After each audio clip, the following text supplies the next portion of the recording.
Chapter 101. Erwin reacted very quickly. Armor protection. Then he flicked the wand in his hand. The wand in the attacker's hand was bounced away. Charlotte? What are you doing? Charlotte was also startled. Prefect? You scared me to death. Erwin looked around. This seems to be my room. Why are you here? Charlotte ran to the side and picked up the wand on the ground. Put it back into the wand storage bag on your waist. I came to see you, and when you weren't there, I told you to wait for you. Erwin said. Then why did you attack me? Charlotte said. You can't blame me. Someone suddenly appeared, and I took action subconsciously. Erwin rolled his eyes. If I didn't have some tricks, you would have succeeded. You were attacked as soon as you appeared, so you are not afraid of me giving you a curse. Charlotte smiled and said, Then I am more lucky. Erwin said, Okay, tell me why you came to me. I'm looking for you to eat. It's dinner time. I've been waiting for you, but you didn't show up for a long time, so I came to see if you had slept. Erwin said, You can just eat by yourself. Why are you looking for me? It's not like I can't find the auditorium. Charlotte spread her hands. No way. They are all waiting for you downstairs, and they want you to come together. Maybe they think it is more ritualistic to be with you. Erwin was helpless. This was where unified management was not good. Erwin said, Okay, let's go down. Charlotte nodded. He came to the door, opened it and bent slightly. Prefect, please. Erwin glanced at Charlotte and walked downstairs. When passing by Charlotte, I glanced at Charlotte from the corner of my eye. The moment Charlotte took action just now, it seemed to be a bit powerful. Erwin could feel that Charlotte's spell was almost breaking his armor spell. This is not the same as the strength Charlotte showed that day when she did it with herself. Therefore, this mysterious female prefect, the only one who is not from the 28 pureblood tribes, still has something to hide. Who is she? Erwin felt a little interested. This woman deliberately approached him and also deliberately concealed her strength. All this is unreasonable. However, Erwin always felt that this woman meant no harm. This is a very special feeling, and Erwin can't explain it clearly. He even felt that this woman gave him a vague feeling of intimacy. If he hadn't known that his parents didn't have any illegitimate children, Erwin even wondered if he had a relative. Erwin was too lazy to think about it. Since there is a purpose, one day it will be exposed. Erwin never doubted this. He led a group of little snakes to the auditorium. The originally noisy auditorium was filled with excitement after the Slytherin snakes arrived. Eerily quiet. The little snakes held their heads high, their faces full of pride. Erwin came to Slytherin's long table and sat down. Then he pressed his hand. A group of little snakes sat down in an orderly manner. Erwin looked at the professor's seat on the table. Dumbledore's seat was vacant. To Erwin's surprise, Snape's seat was also vacant. Our Bat Professor didn't come to dinner? Erwin didn't think much about it. It is different from other little wizards on the long table who were making trouble while eating. The long Slytherin table was very quiet. Of course, this was what Erwin taught him. Eat without talking and sleep without talking. Self-cultivation is reflected in all details. The little snakes have also developed a habit. When eating, he takes his time and doesn't talk nonsense. After eating, leave in an orderly manner. After Erwin had eaten and drank enough, wiped his mouth, he stood up and was about to leave. A figure approached Erwin. Senior? Is something wrong? Erwin looked at the person blocking his path. George Greengrass. That is, the hidden prefect of Slytherin's 6th year. George scratched his head. He was a shy person. Well, Prefect Erwin, when are you going to challenge me? Erwin was shocked. Are there any who are rushing to get beaten? Noticed Erwin's weird look. George blushed. Well, don't get me wrong. It's the other students in the 6th grade. They asked me to ask. You also know that now from the 1st to the 5th grade, they walk outside every day, which makes them a little envious. They also want to join in. But because the 6th grade you haven't knocked down your grade, so they have no good reason to join. George said with a wry smile on his face. Erwin understood. Co-author, this is before the prefect start the war. The students have already rebelled. These little snakes in the 6th grade must be eager for their own class to lose. Erwin said. How about now? George's eyes lit up. Okay, I understand the rules. I'll wait by the Black Lake. After saying that, George turned around and ran away. All the 6th grade wizards were also full of excitement. He hurriedly left with his superior. Erwin even saw 2 6th grade students running away without finishing their chicken legs. Erwin held his forehead. What does this mean? Why does it seem like he can't wait to be conquered? Grodia came to Erwin. Junior, you must challenge me as soon as possible. I also really want to feel what it is like to be a truly unified Slytherin. After today, the only ones left outside are we're in 7th grade. Erwin smiled and said, "Is the prefect so sure that I can beat Prefect George?" Grodia said, "George is no match for you. Charlotte's fighting power that day was even stronger than George's, let alone fight with you. I know George. After all, he has challenged me not once or twice. I look forward to the day when you challenge me and witness the appearance of the Slytherin prefect in person. To be honest, I am excited just thinking about it." Erwin said, "Don't worry, Prefect, this day won't be too far away. I'm also looking forward to playing against you." Grodia nodded. "Then I will go to the Black Lake and wait for you. My last time as a host is very memorable." After saying that, Grodia turned around and left. Erwin picked up the tissue beside him and wiped his mouth. A group of young wizards focused their attention on Erwin. Erwin stood up. "Let's go." Afterwards, Erwin walked towards the outside of the auditorium. A group of small snakes followed closely behind. The little wizards from other colleges quickly followed after the little snakes left. Get ready to watch the fun. By the Black Lake, a large number of little wizards gathered. George was already waiting by the Black Lake. Erwin came to the opposite side of George. The familiar process is completed. The end result is also familiar. George is certainly no match for Erwin. The final result did not exceed any expectations. George was defeated. However, instead of being dissatisfied, George looked full of relief. Chapter 102. To be honest, he has almost made the 6th grade students collapse during this period. The 6th and 7th years were like being outside of Slytherin. Grades 1 to 5 are surprisingly united. I was so envious of them, but now I'm fine. 6th graders can also join in. A group of wizards who were about to graduate from 7th grade looked at each other. Now it's fine. Only the 7th graders are left as marginalized people. The 7th year wizard felt a little sour in his heart for no reason. What the hell is this feeling of being abandoned by Slytherin? Erwin pulled George up from the ground. "Accepted. Prefect George." George waved his hand. "I have lost. I am no longer a prefect." Erwin said, "I don't have time to manage so many grades. It just so happens that everyone is here. If my final prefect challenge is successful, the hidden prefects of each grade will not change. The rules of hidden prefects will be always there." Erwin understood one thing very well. If you do everything yourself, you will tire yourself to death sooner or later. So, these good wage earners. Bah, no, I accidentally told the truth. These original hidden prefects, as the people who know their grade best, are the ones best suited to manage their grade. Erwin is in charge of these prefects, and these prefects are in charge of the little wizards. This is the correct way to manage. If only every little wizard made Erwin responsible. That was really exhausting for Erwin. Just then, a dark shadow came to Erwin. It was Snape. 1 week later, the final battle of the Prefect Challenge will begin. The location will be at the Quidditch venue. Erwin frowned. Grodia also looked at his professor with some confusion. Snape waved his hand. "Everyone else, please disperse. Grodia and Erwin, follow me."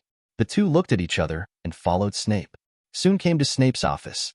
Snape said, "Professor Dumbledore said that your final battle will begin in a week. At that time, in addition to students from this school, many wizards who originally graduated from Slytherin will also come. This is Slater Lynn's inheritance. After all, Erwin, you are the first person who has come closest to becoming Slytherin's real prefect in so many years. Someone needs to witness it. The Daily Prophet will also report on this battle." Erwin was shocked. Grodia was also a little confused. The two of them really didn't expect that Slytherin's prefect challenge would be taken so seriously. Snape said, "Do you think that Slytherin's prefect's challenge is a simple matter? This is not only about you, but also about every generation of Slytherin students. Therefore, you must fight with all your strength in this battle. Go." Grodia, don't have any thoughts of letting go. Under the witness of everyone, if you let go, you won't be helping Erwin. Glodia nodded solemnly. "Don't worry, Professor, I won't do it. Moreover, I have no confidence that I can win against Erwin. So there is no such thing as giving in." Snape nodded. "You go first." After Glodia left, Erwin said, "Professor, I don't understand. Is this prefect's challenge worth such a big noise?" Snape said, "It's worth it. Not only Hogwarts, but also the wizarding world and other countries have heard about Slytherin's prefect challenge. Although they don't know what Slytherin's real prefect means, but they can see the meaning behind it. Erwin, do you know what Slytherin really means?" Erwin thought for a moment. "Connections?" Snape glanced at Erwin with admiration. That's right. It's connections. Pureblood wizards will probably appear in Slytherin. This is not only because they have seen each other since childhood, which makes it easier for them to nourish their ambitions. On the other hand, it may not be intentional. Why? In this kind of academy, once someone gets the position of prefect by his own strength, do you know what it means? The king, the Real King of Slytherin. The connections behind this are terrifying. From the first grade from the beginning, for 7 years, everyone can be considered yours. Once you step out of Hogwarts, you should be able to imagine what this power means. Erwin nodded. Of course he knows. This was not the reason he came to Slytherin in the first place. Slytherin is a place where ambition is nourished, and it is also a place where strength is developed and connections are expanded. This can be seen just by watching Voldemort raise a living group of Death Eaters based on Slytherin. This is simply a training base for the regular army. Snape said, the reason why Dumbledore made this decision is because your story has been spread. Many Slytherin graduates have sent letters to inquire about your progress. They all want to let's see if you can really get there. So, Dumbledore might as well let you fight this final battle next week in front of everyone's witness. Erwin understood. No wonder he felt that his reputation had increased strangely quickly recently. It turned out to be because of this. This matter has no harm to Erwin. Erwin needs reputation points. What a great opportunity to gain reputation. Erwin didn't believe that the Daily Prophet would miss such a big event. Then won't the reputation come in a steady stream? Thinking of this, Erwin's eyes became brighter and brighter. Got rich. It's rare for old Ding to do something good. If you do this, Erwin's reputation will rise so fast. Wouldn't it be nice to have a good time at Christmas? Timely rain on Songjiang, old man. Snape said, be well prepared and don't underestimate the enemy. Grodyo is not that simple. Erwin nodded. Don't worry, Professor, I will win. Walk out of Snape's office. Erwin saw Hagrid waiting at a glance. That size is really a bit too big. Even if you want to ignore it, you can't. Erwin wondered. Hagrid, are you here to see Professor Snape? Hagrid waved his hands quickly. No, I'm here to find you. Erwin, I think I need some help from you. They said you came to Professor Snape's office, and I'll be waiting for you here. Erwin wondered. You need my help? What's wrong? Hagrid hesitated for a moment. If you are okay, can you go to my cabin and sit for a while? Erwin nodded. Of course. Let's go. Follow Hagrid to the hut next to the Forbidden Forest. Hagrid closed the door. Erwin asked, What's wrong, Hagrid? Hagrid said, Well, Erwin, you said last time that you like magical animals very much and have done a lot of research on them, right? I want you to help me take a look at this. Chapter 103. Erwin looked at the mysterious Hagrid in confusion. I don't know what Hagrid is going to do. Hagrid came to the cabinet nearby. Then he took out an oval-shaped object wrapped in cloth. Erwin's pupils shrank slightly. This thing looks a bit familiar. I am Chow. Is it that dragon? That dragon called Norbert? Hagrid placed the dragon egg on the table. Then pull off the cloth. The egg of the Norwegian Spinosaurus? Hagrid, where did you find this thing? Hagrid scratched his head and was very happy. Sure enough, Erwin, you know this. As for the origin of this thing, I won it from a bet with someone in the tavern some time ago.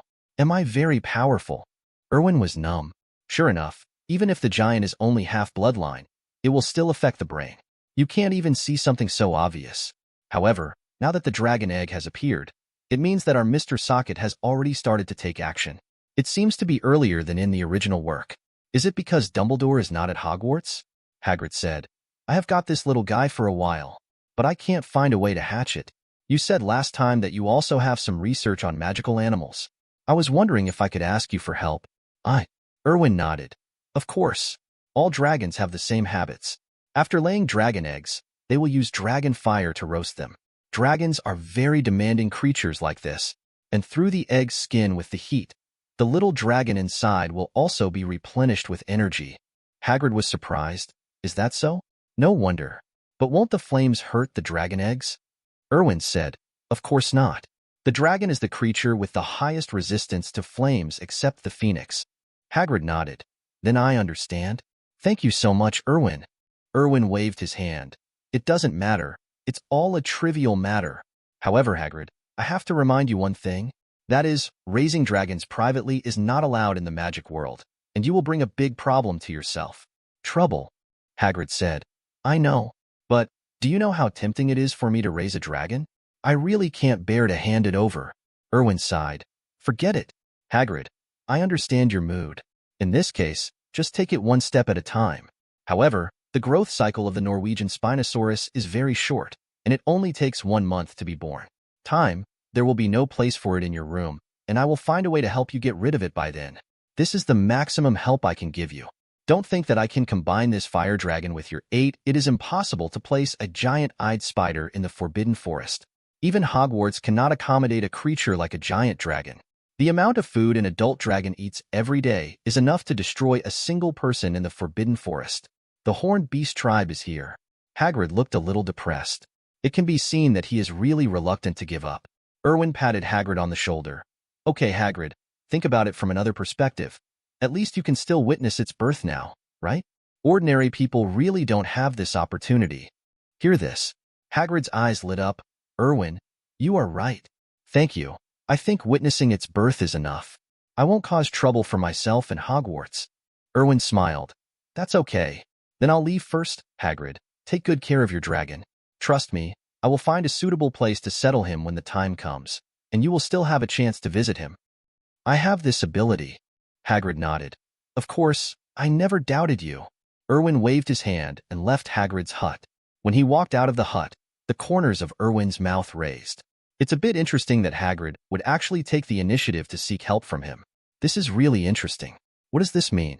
It means that Hagrid really trusts him. Although, it may not be comparable to Harry Potter's position in Hagrid's heart. But that's enough. Trust is the basis of everything. Especially for such illegal things, this is also a handle, isn't it? Don't underestimate the bond between a dragon and Hagrid. What a nice chain! Hagrid handed it to Erwin with his own hands. Erwin wiped his eyes. What an exciting day. Hagrid, although he is a hybrid giant, is very valuable, isn't he?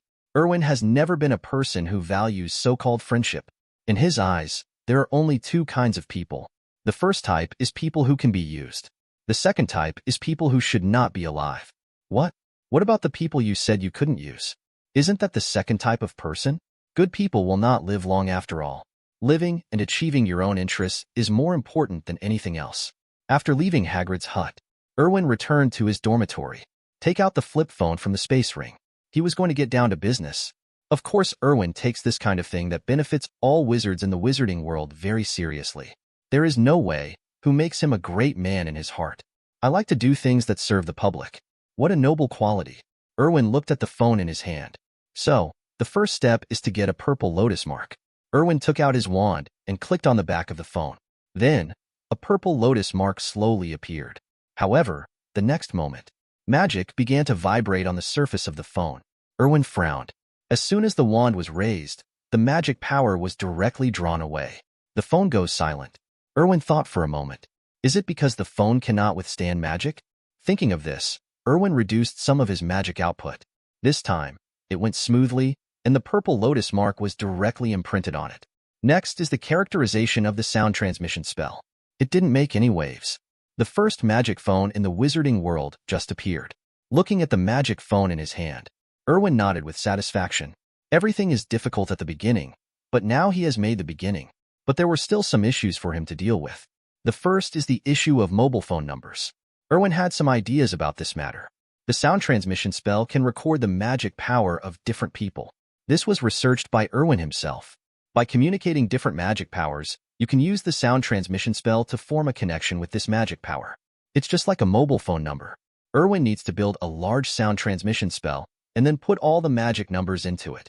Let the sound transmission spell be connected with these magic spells. After that, by dialing, you can communicate with the sound transmission spell and then use the magic spell recorded on the big sound transmission spell to communicate in the reverse direction. It sounds a little troublesome, but in fact it is not simple at all. However, it is theoretically possible. Chapter 104. Then there's the second conundrum. That is the mobile phone, which cannot withstand too much magic power. Today's mobile phones are like when you pay the phone bill, the upper limit can only be 100 yuan. That's what it means. If it costs more than $100, it will explode. The walking demolition wizard belongs to the category. This is also a problem. And then there's the third question. That means Erwin has to take action to replenish the magic power of this thing. Because only Erwin's magic power combined with the purple lotus mark can achieve this effect. Erwin can't just sit there. and charge his phone bill every day. If these two problems cannot be solved, this mobile phone will remain empty talk. Unfortunately, the mobile phone is related to Erwin's layout of the magical world. In other words, this is a life-saving charm, a real lifesaver. Erwin knew only too well how convenient this kind of mobile communication was. Wizards will not accept Muggle items. In the eyes of wizards, Muggles are backward and inferior. Apart from Mr. Weasley, Erwin did not find a wizard who was close to Muggles after searching through the original books. This is a subconscious disdain for backward creatures after improving personal strength.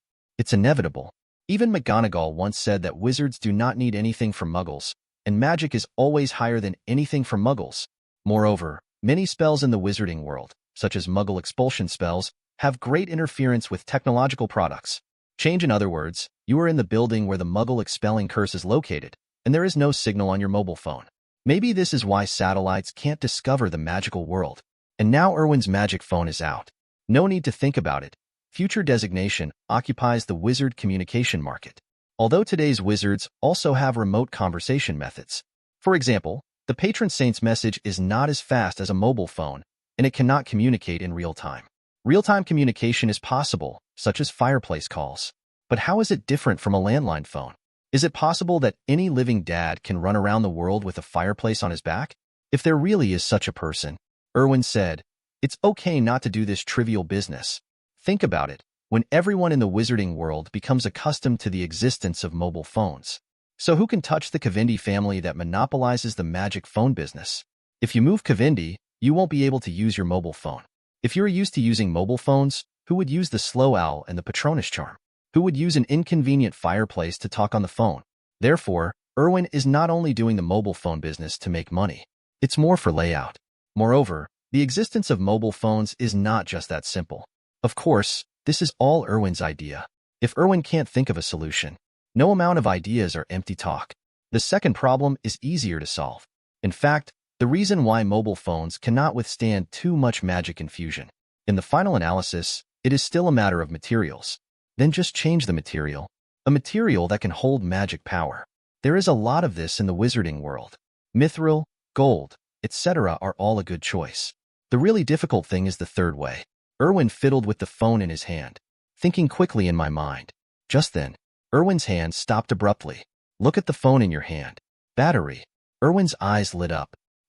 Replace the battery with magic material. Then directly replace the battery with magic materials for daily use of mobile phones. Then it can hold more magic power. Then the daily operation of the mobile phone, including making phone calls, requires the function of the magic battery. The most important thing is that by doing this, Erwin can not only earn money from phone bills, but also electricity bills. Erwin suddenly felt like a genius. The second difficulty is solved so simply. Erwin suddenly felt relaxed and happy. Not only did he come up with a solution, but he also killed two birds with one stone. But if you want to do this, you still need to replace the phone inside and out. For example, the materials used to conduct electricity must be replaced with materials that conduct magic power. As luck would have it, the trees used to make wands are good materials. Now there's just one last problem left. How to mass produce. Erwin tapped his fingers lightly on the table. The combination of your own magic power and the purple lotus mark cannot be copied. This is a good thing, but it is also a troublesome thing. Erwin ruffled his hair. Is there any way to draw out my own magic power from the purple lotus mark? After thinking for a long time, Erwin still couldn't think of a good way. In the end, I had to give up. Take it one step at a time. To open up the market, Erwin could just make a large number of magic batteries. To become popular in the wizarding world is not something that can be done in a day or two. But now Erwin has all his ideas figured out. The top priority is to make a finished product. This way you can see if what you think is correct. Think of this. Erwin's wand was slightly above the phone in his hand. The purple lotus mark and the sound transmission spell were directly removed. Then, Erwin took out a piece of gold. Directly used the transformation technique to turn it into the shape of a battery, replicating it one-to-one with the battery in your hand. Although the transformation spell has a duration, it is enough for Erwin to experiment. As for forging a piece directly, just pull it down. This thing is too time-consuming. Wait until you really finish the design. Then let's talk about something else. Then Erwin snapped his fingers. Go straight to the Forbidden Forest. Standing on the edge of the Forbidden Forest, Erwin waited. As for what he is waiting for, of course it's the adorable Bowtruckle. Sure enough, not long after, A green little guy jumped over and ran over. Jump right to Erwin's pants. He grabbed Erwin's legs and climbed onto Erwin's shoulders. He screamed a few times. Erwin smiled and said, I have to go to class. That's why I didn't come to see you. How are you doing lately? The bowtruckle held up the little lamp around his neck. There was an unhappy look on his face. Erwin said, The battery is out. It doesn't matter. I brought you a new one. With that said, Erwin took out another space ring, and then took the original one off the bowtruckle's neck. Then he hung the new small flashlight around the bowtruckle's neck. Bowtruckle happily held his small flashlight and played with it. Erwin smiled and said, Little guy, can you take me to the tree you are guarding? I want to get a piece of paper. Bowtruckle nodded. Then he was about to jump off Erwin's body. Erwin pinched him. Don't bother. Just point me in the direction. Bowtruckle nodded. The note was lifted up and pointed in a direction. Erwin walked directly inside. As Erwin went deeper, the surrounding light also dimmed. Even in the afternoon, the light in the Forbidden Forest is very dark. There are just too many trees around, covering the sky and the sun. Occasionally, some dappled sunlight shines down, adding a bit of mystery. Chapter 105. Not long after, Erwin came to a tree. The bowtruckle jumped from Erwin's shoulder. In 2 or 3 strokes, he climbed up the trunk of the tree. He whispered twice to Erwin. Erwin smiled and said, So you little guy is guarding a holly tree. This holly wood is arguably the most famous wand material among Harry Potter. Not one. Because Harry Potter's wand and Voldemort's wand are both made of holly wood, with phoenix tail feather cores inside. Erwin said, Get me a branch. It doesn't take too much, and I can't use it either. Bowtruckle nodded. Then the green vine arm in his hand stretched out, twitched lightly next to a branch. The next moment, the branch was shot down directly and landed at Erwin's feet. Erwin was speechless. Sure enough, the cuteness and combat effectiveness of creatures in the magical world are inversely proportional. The cuter something is, the stronger its combat effectiveness is. Just like the bowtruckle, just like the unicorn. Don't look at the fact that Voldemort can kill a unicorn in the original book. I thought that stuff was pretty cool. In fact, quite the opposite. Voldemort had to control Quirrell's body to kill the unicorn himself. What does this mean? Quirrell is strong enough to defeat a unicorn. Of course, this is Erwin's guess, but Erwin thinks it should be reliable. But having never seen it with his own eyes, Erwin didn't know what the facts were. After all, that thing is not close to male wizards, so he doesn't know whether his affinity with magical animals will affect unicorns. To be fair, Erwin really wanted to touch that thing. It must be very supple. Erwin thought he could try it if he had a chance. But that's all a thing for later. It's urgent. Erwin still needs to make a magic phone first. Erwin took out a sharp knife from the space ring. Then he sat cross-legged on the ground. Bowtruckle looked at Erwin curiously. After watching it for a while, I didn't know what Erwin was doing. Simply twist your body and get next to Erwin. Lying on Erwin's lap, started to fall asleep deeply. Erwin smiled and ignored him. Keep busy with what you are doing. Thanks to Erwin's unremitting efforts, Erwin shaped small wooden parts one by one. Then Erwin took out the screwdriver from the space ring. Don't ask him why he has a screwdriver. Asking his setting needs. Doraemon treasure bag. Replacing these messy parts is really not a simple matter. Erwin worked for more than an hour. The sky was gradually getting dark. Bowtruckle didn't know when he would wake up. He used his own small flashlight to shine light on Erwin. Erwin touched the bowtruckle's head. Bowtruckles are very useful. Squinting my eyes is very enjoyable. Erwin continued working. Another hour passed. Erwin straightened up. He slapped his sore back, looking at the phone in his hand. The corners of his mouth turned up. It's done. Erwin carved the purple lotus mark and then branded the sound transmission spell. Erwin nervously pressed the power button. Whether it succeeds or not depends on this. The next moment, the phone is turned on. Erwin almost jumped up from the ground. It's done. It's really done. So, can magic really replace electricity? Erwin suddenly felt that he had discovered something amazing. I actually researched a magic item. Erwin was happy. Is this an epic-making invention? The reason why Erwin was so excited was because he really didn't expect it to be possible. He also didn't expect that magic power could really be used instead of electricity.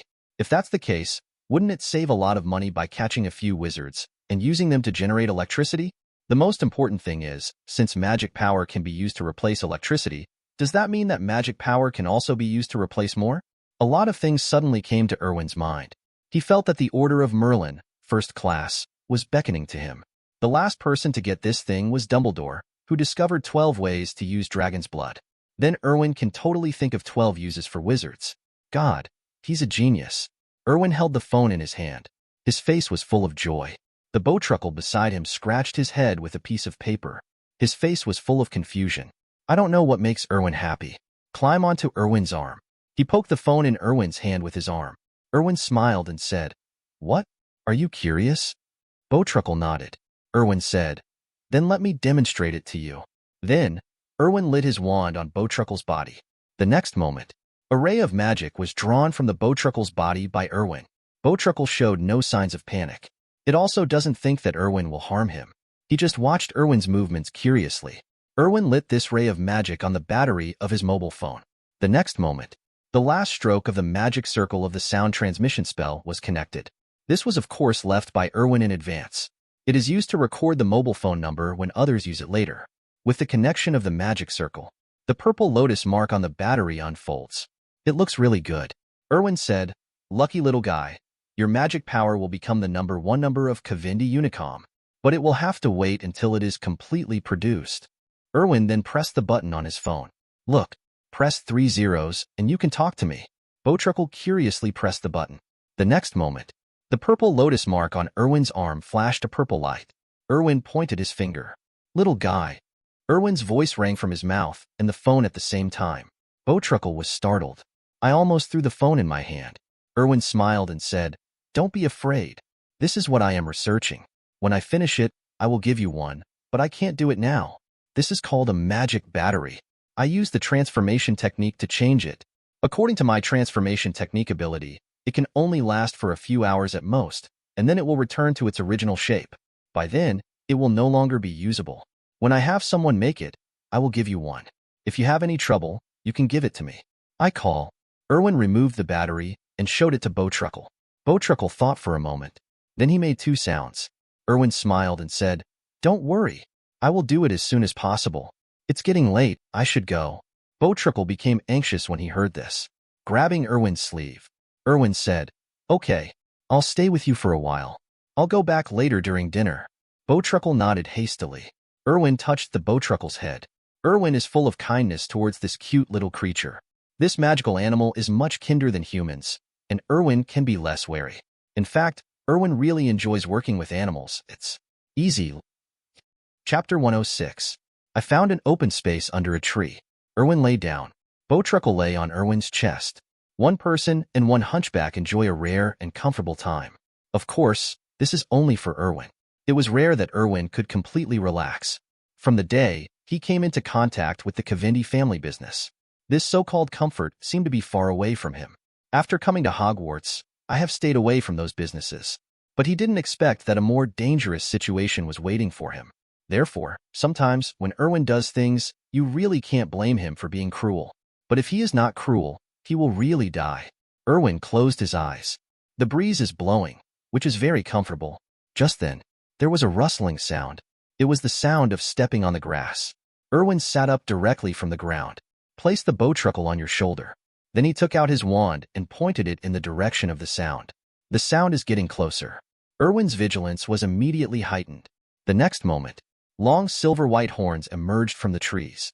Then, a small figure showed its head. Erwin was stunned for a moment. Unicorn? Or a little unicorn? The little unicorn was also startled when he saw the wand in Erwin's hand. The figure quickly took 2 steps back. He tripped over Tongue Man on the ground. Erwin was happy. This little guy doesn't look very smart. The little unicorn rolled up from the ground and stood up. Then he hid behind a bush. "Carefully reveal your head." He looked at Erwin curiously. Erwin saw this and put away the wand in his hand. "Wave at the unicorn." "Little guy, do you want to come over?" The little unicorn hesitated. Then he took 2 steps forward. Erwin was still a little surprised. Unicorns are holy creatures. They are close to witches and wizards, and they are close to people with clean and pure hearts.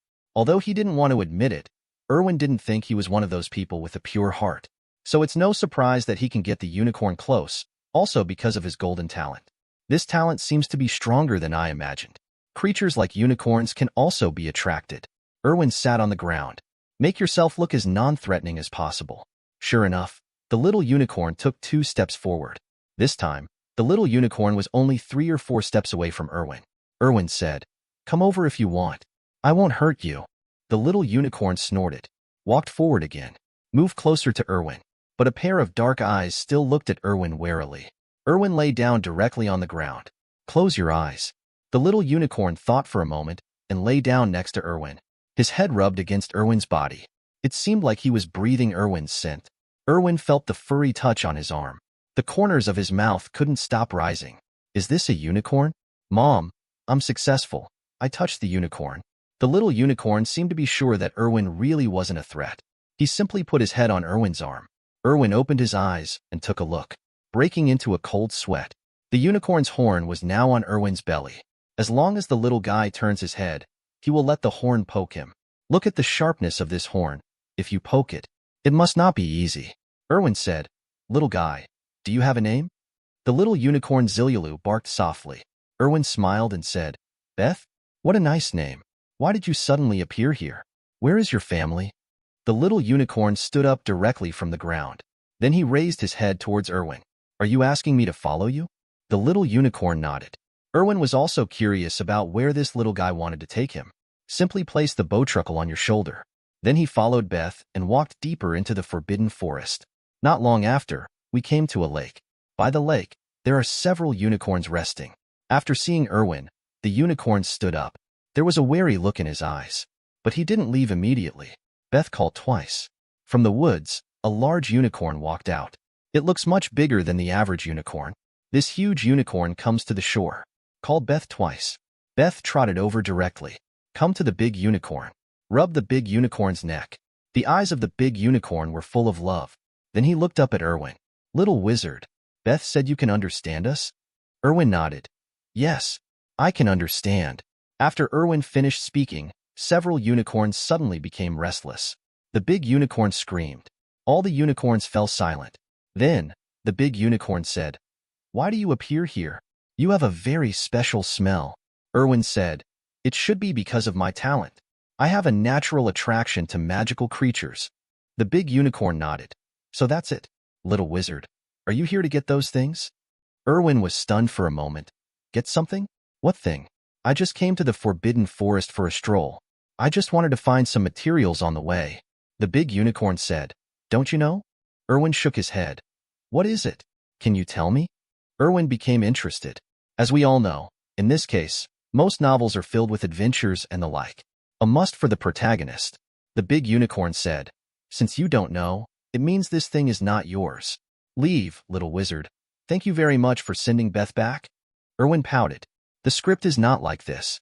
Logically speaking, it should be given to him directly. Why did you let him go? But forget it. Erwin didn't bother to think about it. Anyway, he was worried, although he was curious about what the big unicorn was talking about. But if they don't give it, what can they do? As for robbery, stop it. Let's not talk about whether you can catch the unicorn. Even if you catch it, you still have to be able to beat that thing. Unicorn, you really think it is a vase? Erwin said. Then I'll leave. By the way, the forbidden forest may be a little uneven. You should pay attention to it. The big unicorn nodded. I know. We will be careful, thank you, little wizard. We will see you again if we have the chance. After saying that, the big unicorn screamed. All the unicorns turned and left. Little Beth looked back at Erwin reluctantly. After all, Erwin smells really good. On the way back to the castle, Erwin was still wondering what the unicorn was talking about. I'm just so curious. Damn it, this unicorn is hurting people. Being too curious is really not a good thing, just like a cat. Scratching. Chapter 107. Although Erwin didn't know what the thing in the unicorn's mouth was, but I remembered it in my heart, just waiting for the chance to explore it in the future. After all, this kind of thing sounds like the standard equipment for the protagonist. Erwin won't miss it either. In the familiar auditorium, a group of young wizards enjoyed dinner on the last night of the weekend. Starting tomorrow, they will have classes again. But despite this, these little wizards are still very happy.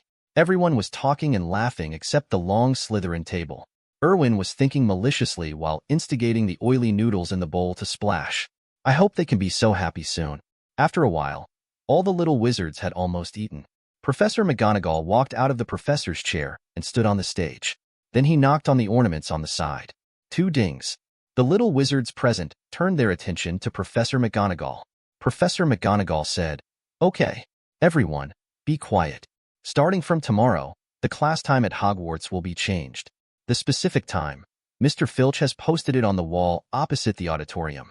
You can make it yourself. Take a look. All the little wizards looked at each other. Some smart little wizards have already thought about Erwin's original self-study. The Slytherin and Ravenclaw students did not react at all.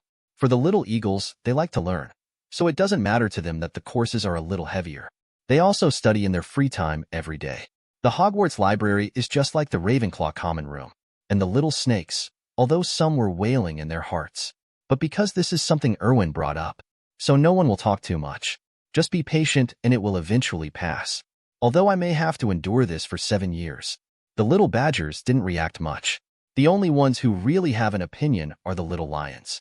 All the little lions were talking about it. Ron moved closer to Harry Potter. I can't believe that Hogwarts would actually take that evil Slytherin's advice. Deprive us of sleep time and rest time. Oh my God. I don't even want to dare to imagine how difficult life will be in the future, Harry Potter said. Actually, it's quite good. Compared to Erwin, we are far behind. We also have to work harder. Now that we have self-study classes, it will not hurt us. Ron's eyes widened. Oh my God, Harry. I didn't expect you to say that. This is the proposal of the evil Slytherin. Who knows if he has any bad ideas? Maybe he wants we all go to self-study. We are exhausted every day and then achieve some evil purpose of our own. Harry, we are in this together. You shouldn't have such thoughts. Harry Potter glanced at Ron. He frowned slightly. In fact, if it weren't for what Dumbledore said to him, he might really feel that what Ron said was right. But now, after he finished talking with Dumbledore, he only felt that this self-study class was of great benefit and no harm. He didn't understand why Ron was so disgusted with the study room. Didn't Ron have the desire to make progress? He is really disappointed with his friend now. Thinking about it after coming to Hogwarts, everything Ron said and did seemed to be purely aimed at Slytherin. However, he didn't find anything bad about Slytherin. On the contrary, it was all about Slytherin. Ron was provoking, and Malfoy would have quarreled with Ron at first. But now because of Erwin's education, Malfoy also ignored Ron. The entire Slytherin was just like the gentleman Harry Potter had seen in the Muggle world. Elegant, powerful, and polite. Harry Potter really couldn't think of anything bad to do with Slytherin. I don't understand why Ron has such deep malice towards Slytherin, but because this is my friend.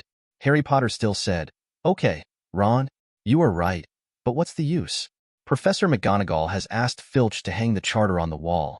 We can only accept it, can't we? After hearing this, Ron also felt a little frustrated. He lowered his head and stopped talking. Professor McGonagall looked at the different reactions of students from the 4 major colleges. His face turned dark. Sure enough, only Gryffindor talked the most. I'm tired, really tired. Professor McGonagall was really envious of Snape now. Why can Snape have a student like Erwin? Why doesn't Erwin belong to Gryffindor? If that doesn't work, what if she goes to Slytherin and becomes the head of house? Professor McGonagall began to think about how to get Snape to agree to this almost impossible suggestion. A group of little wizards left one after another and came outside the auditorium to read the new class schedule. Erwin also came with a group of little snakes. The most conspicuous thing I saw when I looked up was the new Hogwarts class schedule. Morning self-study starts at 6 o'clock, ends at 7 o'clock, and has breakfast at 7:30. The first class starts at 8:30 and ends at 10 o'clock, with a 20-minute break. The second class starts at 10:20. At 11:50, the second class ends. Then it's lunch and lunch break. The 2 classes in the morning are usually small classes, similar to courses like History of Magic. In the afternoon, classes start at 2:30 until 6:30, 4 hours. The afternoon courses are mostly courses that require practical operations, such as herbalism, transfiguration, and flying lessons. Of course, Erwin and the others have begun to brew potions with their own hands, so now their potions class is the same as that of the senior students, and they also need to take 1 class in the afternoon. Then it's dinner time. Night self-study will start on time at 7:30 p.m. and last until 9 p.m. Then at 10 o'clock, all the little wizards must go to bed. Of course, in addition to the courses, there are also some new rules. For example, teachers in self-study classes. All professors in the college will not appear in the self-study room and will not teach self-study classes. This is when the little wizard learns and recites some knowledge by himself. Each college's study room will have the dean of its own college sitting there to answer the little wizard's questions and maintain discipline. If the little wizard has something he doesn't know, he can directly ask his dean or seniors for advice. Each college will be assigned a study room, and all students will gather together. The study room is divided into two parts. The first is the classroom in the study room, and secondly, there is a place to practice magic spells next to the study room. Of course, these were Erwin's ideas. The purpose, of course, is to get better points. As for the dean sitting in the study room, Professor McGonagall himself proposed this. After all, some senior students need to practice spells during self-study, and it is much safer to have a professor watching over them. Chapter 108. The most important one. Erwin turned his attention to the red special mark on the side. In order to allow the little wizards to consciously ensure their rest time, bed check is hereby arranged. It is the responsibility of the prefects of each college, after lights out at 10 o'clock. The prefects of Slytherin need to go to Gryffindor for bedtime, and the prefects of Gryffindor come to Slytherin for bedtime. As for Ravenclaw and Hufflepuff, prefects also exchange bedtime checks. The prefect has the right to deduct points for those who are found to have failed to turn off the lights and go to bed on time. Erwin was shocked when he saw this. This is really not what Erwin said to Professor McGonagall. He has never had such a damaging idea. This simply adds another avenue of struggle for the Academy Cup. But don't tell me, it's really fun. Little eagles and little badgers don't have to think about it. As for the fight between the lion and the snake, Erwin could guess how violent it would be if he thought about it. The little lion who likes to swim at night is really in trouble this time. I have to say that Professor McGonagall is really suitable to be a teacher. Professor McGonagall actually learned this method without any teacher. You can still think so perfectly. This is really so fun. But Erwin was quite curious about how Professor McGonagall persuaded Snape to agree to become the person in charge of the study room. Logically speaking, Snape would not agree. After all, this kind of thing should bother our dear Professor Bat the most. Shaking his head, Erwin didn't bother to think about that. I told Charlotte and asked her to take the little snakes back to the common room. As for himself, he still has 2 private lessons to attend tonight. Erwin went straight to Snape's office. After entering the password, walk into the office. To Erwin's surprise, he saw Grodia in the office. Grodia smiled and said, "Erwin, you are here." Erwin nodded and looked around. "Senior, why are you here too? Where is Professor Snape?" Grodia said, "Professor Snape asked me to come here. As for the professor, he said he needs some materials. I'll go out and get them and I'll be back soon." Erwin nodded and didn't ask any more questions. Not long after, the office door opened. A dark figure floated in directly. Subsequently, set a glass bottle aside. Erwin sniffed. The smell of blood? This professor of mine really went to get materials. And it's still fresh. Grodia and Erwin stood up. "Professor." Snape nodded, then looked at Erwin. "I have a potion that needs to be brewed and it will take a long time, so I don't have time to look at the study room. Grodia, you and Erwin are in charge of the study room. If you have any questions, come back to me." Erwin and Grodia looked at each other. "Got it, Professor." Erwin understood. No wonder Snape agreed. It turns out that this guy didn't even think about going to the study room by himself. From the beginning, he was thinking about letting Erwin and Grodia work part-time. Sure enough, the black-hearted bat professor. Snape waved to Grodia. "Okay, you go back first." Grodia nodded. He gave Erwin a wishing look, then turned and left. Erwin scratched his head. Sure enough, even Slytherin prefects like Grodia didn't think it was a good thing to let Snape stay. "Our bat professor is really popular among people." Snape said, "Why are you still standing there? Do you need me to teach you how to handle the materials?" Erwin shook his head quickly. "Jog over to the workbench. Bring over the fresh ingredients that Snape brought just now. Shake the bottle. Hey, is this the venom of the acromantula?" Snape said, "Don't you have a lot of these things? Do you still need to ask?" Erwin said, "No, I just want to say, Professor, if you need it, you can just ask me. You don't have to go get it yourself." Snape's eyes softened a little. Erwin could say this. To be honest, the old bat was very touched in his heart. Erwin muttered, "I told you earlier that you wanted to use it, and I would have saved you more money in finding customers if I sold it to you." Snape didn't hear Erwin's words clearly. "What?" Erwin shook his head quickly. "Nothing, Professor. What kind of potion are you going to brew? It takes time for you, so it must be a great potion. Is it a Felicity potion?" Erwin's eyes lit up. If Snape really wanted to brew the elixir, his fully automatic potion production line would be available. "I'll ask you if you're afraid of a bottle of elixir in 3 hours. When the time comes to drink the blessed elixir as water, who can stop him? Thinking about it makes me inexplicably excited." Snape shook his head. "No, spider poison potion?" Erwin was shocked. "Spider poison potion? Is the spider poison potion you were talking about the same thing as the one I learned? Snape nodded. Yeah. Erwin scratched his head. Professor, even if I boil that thing, it only takes an hour. If you say it, it should be faster. Do you need a lot of it? Snape shook his head. No, I just need a bottle. I just don't want to sit in the study room. Erwin's eyes widened. He just said it so openly? It's not enough for Erwin. I didn't know how to answer this for a moment. Is it that straightforward?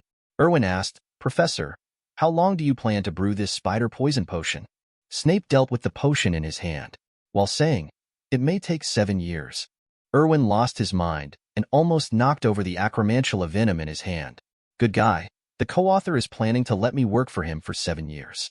Sure enough, Si Jiao is still the same Si Jiao, and he will never disappoint. Seeing Erwin's speechless expression, Snape's lips twitched. It seemed like I hadn't laughed in a long time. It looks a bit weird. Erwin was shocked.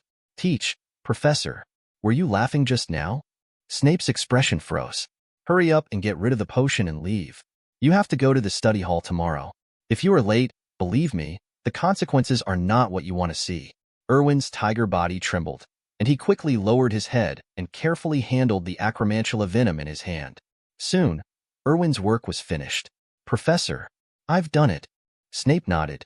Yes, go back. Erwin nodded, then turned and left. When I walked to the office door, Erwin stopped. Well, Professor, in fact, you look pretty when you smile. You should stand in the sun, and only you deserve to stand in the sun. You don't owe anyone. You have done enough. After saying that, Erwin quickly ran away, afraid that Snape would backhand him. Chapter 109. Snape's movements on his hands paused, watching Erwin's leaving figure. Wei Wei was a little distracted. With a wave of his hand, a dusty mirror buried somewhere flew to him from a corner. Snape looked at himself in the mirror. He murmured, under the sun?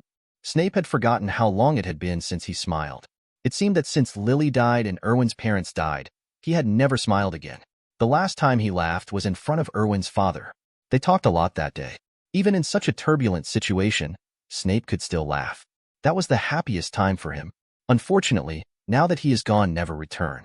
Snape snapped his fingers. The mirror in front of him shattered. I have no chance under the sun. However, your children will stand under the sun and accept everyone's attention. I promise. Even if you pay for it with your life. Snape's face turned grim again. Continue to work on the potion in your hand. Erwin leaned against the door of Snape's office. Listen to the sound of the mirror breaking inside. Sighed. Under the sun? Is he really worthy of standing under the sun? If one day his true nature is revealed to everyone, there will probably be no place for him even in the shadows. With an uncontrollable desire to kill in his body, how could he be qualified to stand in the sun? Looking at his hands, they were already dripping with blood. Let's talk about being under the sun. However, Erwin will not regret. He never knows what regret is. Everything he did was to stay alive and to keep the Cavendi family ahead of everyone. As long as he can do this, even if one day he is disgusted by the light and abandoned by the shadow, he is still worth it. As for Snape's desire to let him stand in the sun, if such a day comes, then he will be bathed in the sun with Snape standing next to him. This is also Erwin's promise. It has nothing to do with anything else, just because of Erwin's gratitude to Professor Snape. After Erwin knew that he came to Hogwarts, how good Snape was to him, Erwin straightened his clothes. The corners of his mouth curled up in that ever-present smile. Unlike Snape, Erwin was born to laugh. Although, this smile does not come from the heart. But he will always have a smile on his face. Only in this way will others get close to him and not put him on guard. Smile is really a good thing. It can bring two people closer without knowing it. Even if an executioner has blood on his hands, when his smile becomes natural, others will think that he is a good person. Erwin has always been committed to this. Next, it's time for him to meet his other personal trainer. Teacher Socket, here I come. After the dark corridor, a touch of silver stood out in the darkness. Under the dim light, the silver hair complements the moonlight. The door to Professor Quirrell's office. Erwin raised his hand and knocked on the door of Quirrell's office. Soon, there was a rush of footsteps inside. Professor Quirrell opened the door. Erwin, you're here. Erwin bowed slightly. Good evening, Professor Quirrell. Professor Quirrell smiled and said, Come in quickly. Erwin nodded. Walked directly into the office. The loose robe blocked the pistol in Erwin's waist and the wand in his hand. Professor Quirrell said, Sit down for a while first. What would you like to drink? Is black tea okay? Erwin said, Forget it, drink some water. If you drink tea, I'm afraid I won't be able to sleep at night. Professor Quirrell nodded. You're right, I didn't think about it. Professor Quirrell said, and turned around to pour water for Erwin. Professor Quirrell is very enthusiastic about Erwin. He couldn't wait to bring out the best tea to serve Erwin. Too bad Erwin wasn't going to drink tea. At this moment, an old and weak voice came. Okay, let me do it. Professor Quirrell paused suddenly. Master, let me pour water for Erwin first. Voldemort said coldly. I said, let me do it. Erwin came to Professor Quirrell and took the water glass from Professor Quirrell's hand. Professor Quirrell, I can do it myself. You need to take a rest first. Let my teacher come out. Professor Quirrell nodded. Then he took off the scarf on his head. Voldemort's disgusting-looking face was revealed. My student, are you okay? Erwin bowed. Of course, teacher. I haven't seen you for a day, and you seem to be more energetic. This is really good news. Voldemort said, I know my situation myself, and you should know that at my level, these flatteries are no longer useful. Erwin felt disdainful. What level? Is it the level of humans and ghosts? Of course, Erwin wouldn't say that. Sorry, teacher. I was offended. In fact, I didn't mean to be flattery. That's what I meant. In fact, Voldemort still took advantage of Erwin's words. Voldemort said, Okay, stop talking nonsense and tell me, what do you want to learn from me? Dark magic? Or, I can teach you to defend against dark magic. In fact, if it weren't for that blind old man Dumbledore thing, I should be the greatest defense against the dark arts professor ever at Hogwarts. Erwin understood. It seems that Voldemort's obsession with the defense against the dark arts professor is indeed true. This guy really wants to be a teacher and educate people. Think of Voldemort becoming the defense against the dark arts teacher. From now on, the little wizards will discuss each other every day. Start chewing a big melon? Hey guys, it seems like Hogwarts doesn't have a death indicator. It seems that Dumbledore is still wise. Didn't make this lunatic the defense against the dark arts professor. Otherwise, the word defense can be removed. Erwin said, Teacher, your erudition. I think everything you teach me will be enough for me throughout my life. However, if possible, I want to learn attack methods. After all, the best attack is defense, right? Voldemort said, That's very good. In that case, I also know your qualifications. I will directly teach you my best spell, the Death Curse. Do you dare to learn it? Erwin's pupil shrank slightly. Sure enough, the socket had no good intentions. Why did he come up and teach him the Death Curse? It was very simple. Because as long as Erwin learns the Death Curse, it will give Voldemort a handle. As long as Erwin learns this, Voldemort can threaten him with Azkaban at any time. TSK, TSK, TSK. Socket, life is full of calculations. However, Erwin does not refuse anyone who comes. As the only one in the magic world who can practice the Death Curse to the point of being silent and without a wand, Erwin believes that he will gain something. Chapter 110. Erwin looked hesitant and said, But the Death Curse is an unforgivable curse. Is it really suitable for me to learn it? Voldemort said, Only cowards will hesitate in the face of strength. What I want to teach you are skills that can save your life. If you want to live, you need to be more ruthless than others. Erwin, you have to understand this truth. The so-called the Unforgivable Curse is just because many people are afraid of its power. Tell me, Erwin, do you want to be a coward? Or do you not even have the courage to gain power? Or maybe you are just like other people, looking left and right in front of the door of strength, but not daring to open the door that leads to the strong. Erwin heard this. He quickly said, No, teacher. I am not a coward. I want to become stronger. In order to become stronger, I am not afraid of anything. Teacher, teach me. I want to learn. Voldemort secretly rejoiced in his heart. Very good, my disciple. You have made the most correct choice. Then, next, I will show you what true power is. Erwin bowed slightly. Thank you, teacher. I will study hard.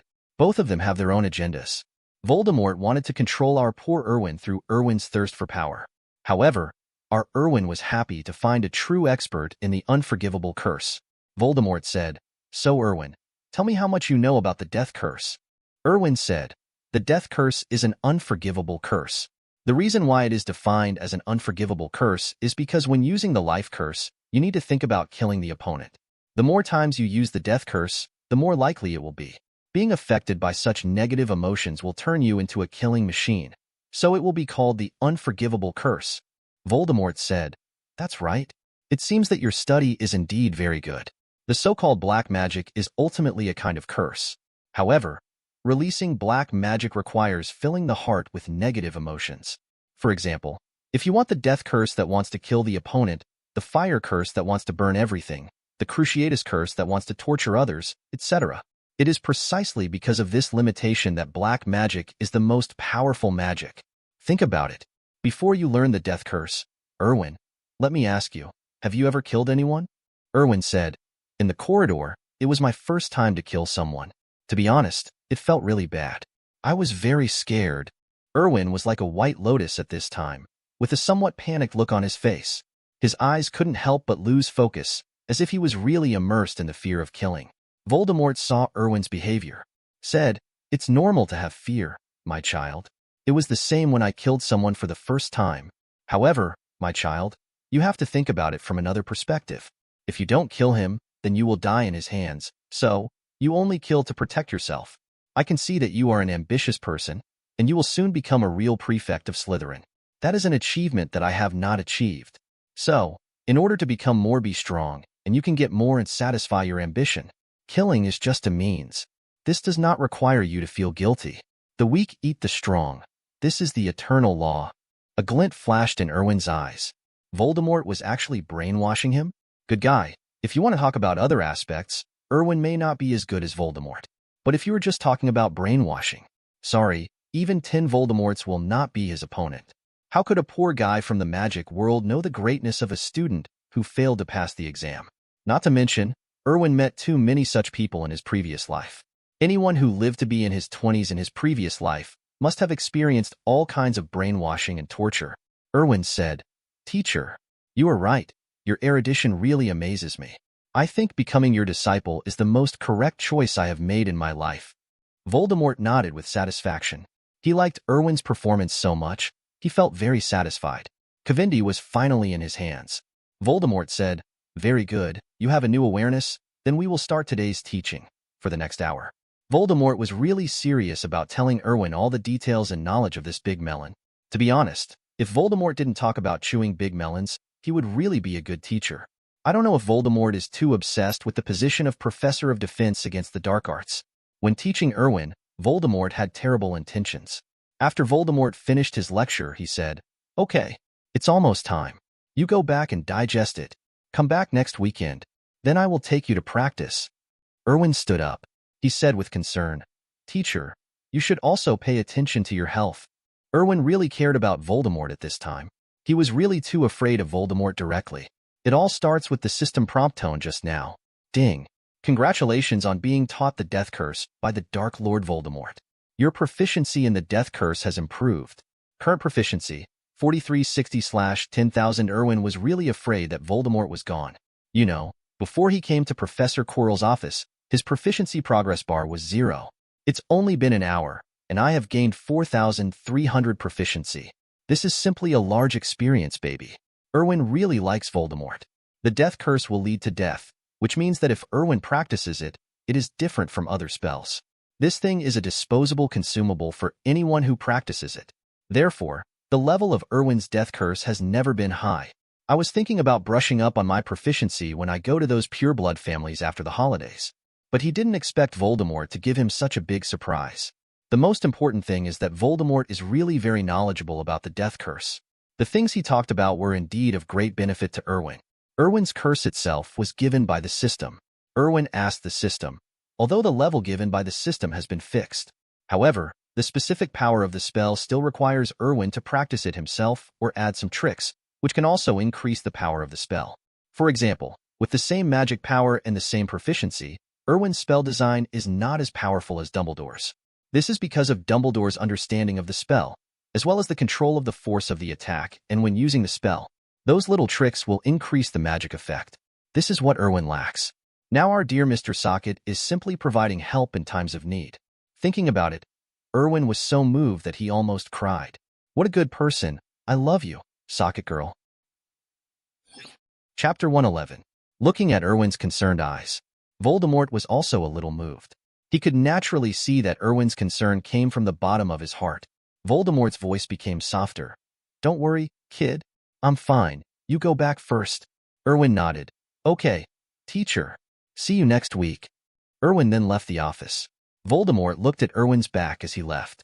I couldn't help but have an idea in my mind. It seems that having a disciple is not bad, especially this disciple, who is extremely talented and truly cares about him. This made Mr. Voldemort, who was only in the state of his soul at this time and felt empty in his heart, have touching thoughts for the first time. I have to say that Horcrux is a good thing. It will not only affect your brain, but also make you more sentimental. Poor socket guy. Voldemort thought that if possible, if Erwin could remain so loyal when he returned, then Erwin would become his true confidant. I feel the power coming from my soul becoming increasingly empty. Voldemort said, Quirrell, take care of him. We need to go to the Forbidden Forest next week. My soul power is getting weaker and weaker. Quirrell said tremblingly, Okay, master. Then Voldemort's face disappeared. Quirrell rewrapped the scarf. Look at the office door. A smile appeared on Quirrell's lips. As expected of Erwin, even the Dark Lord would treat him sincerely. Voldemort would do it without asking him to take care of Erwin, because Erwin was the first person to respect him in these years. But Quirrell was also worried. He knew very well what kind of person Voldemort was. Erwin was now on a dangerous path. He wanted to remind Erwin, but with Voldemort around, he couldn't speak. But thinking about what Erwin did, he felt that Erwin seemed to have some agenda. He didn't know what it was specifically. Shake his head. Professor Quirrell did not continue to think about it. On the other side, after Erwin left Professor Quirrell's office, I always feel like I've forgotten something. What's going on? Erwin thought as he walked. Suddenly Erwin stopped. Oh, by the way, he promised Dumbledore to invite Mr. Harry Potter to come to Slytherin to study together, and he had to teach him personally. I have completely forgotten about this matter in the past 2 days. I looked at the time. It was almost 12 o'clock. Erwin didn't know if Harry Potter was asleep. Regardless of whether he slept or not, what did Erwin care about? He just came to inform Harry Potter that this was Erwin's promise to Dumbledore. Erwin is a man of his word. Turning around, Erwin walked towards the Gryffindor main building. It didn't take long to arrive at the door of the Gryffindor common room. The fat lady was holding a glass of red wine and was enjoying it comfortably. Erwin didn't know where he got the red wine for this portrait. It was quite magical. Erwin stood in front of the portrait. The fat lady looked over. Hey, are you a Slytherin student? Why are you here in the Gryffindor common room? Erwin bowed slightly. Hello, madam. Good evening. I want to find Harry Potter. Can you let me in? The fat lady shook her head. Of course not. You don't have a password. Erwin smiled and said, Can you call me a Gryffindor student? Madam, I think you are beautiful and generous and will not refuse the request of a little wizard. The fat lady smiled and said, What a polite child. Of course, my child. Just wait for me. Then, the fat lady's figure disappeared directly into the frame. Erwin raised the corners of his mouth. Sure enough, as long as they are females, they cannot resist rhetoric, even if they know in their hearts that it is false. Wait, no. Do they really know this is fake? Not long after, the door to the Gryffindor common room opened. A figure poked his head out. Oh, look who this is, Gryffindor's lifelong enemy. Slytherin's best prefect, Elvin Cavendi. Erwin looked at the visitor and smiled. So, are you George or Fred? I'm George. The fat lady said you were looking for Harry? Erwin nodded. Yes. Can you call him for me? George said. Come in by yourself. Aren't you curious about the Gryffindor common room? Erwin spread his hands. I don't think many Gryffindors will welcome me. George was shocked. Oh my God. Don't you know your image in the eyes of those wizards? They simply regard you as an idol. This has nothing to do with the academy. To be honest, sometimes I am really jealous of you. Erwin was surprised. Is that so? Then I'm really honored. George said, Come on, don't worry. Trust me, you will experience a completely different feeling from Slytherin. Erwin didn't say anything more and followed George into the Gryffindor common room. Of course, Erwin did not forget to express his gratitude to the fat lady. Thank you, ma'am. You have helped me a lot, if there is any need. I think I will be happy to do something for you in return for your help. The fat lady opened the little fan in her hand, covered her mouth and said with a smile, Cute little wizard, I really like you so much. Pignose, remember, this is Gryffindor's password. I think you might be able to use it. George's eyes widened. Fat madam, he is a Slytherin. Is it appropriate for you to tell him our password? The fat lady said, Little wizard, don't always cling to the prejudices between colleges. In my opinion, He is just a cute little wizard and nothing more. He will not do any bad things, I'm sure. Don't talk nonsense anymore. I think you will find tomorrow that the door to the Gryffindor common room will be closed for you alone. George pouted. I dare not speak anymore, because he knew that the fat lady could really do this. After entering the common room, the door is closed. George said, It's so outrageous. Erwin, can you teach me? How do you make everyone like you? Even the fat lady likes you. Erwin said, I don't know. However, I don't think you need to study. After all, many people know about the Weasley twins, and everyone likes you.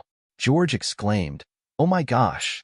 I think I understand why everyone likes you, because I'm starting to like you too. Erwin smiled. It's very late, so there was no one in the common room. George said, Let's go. I'll take you to Harry's dormitory. Erwin nodded. That's good work.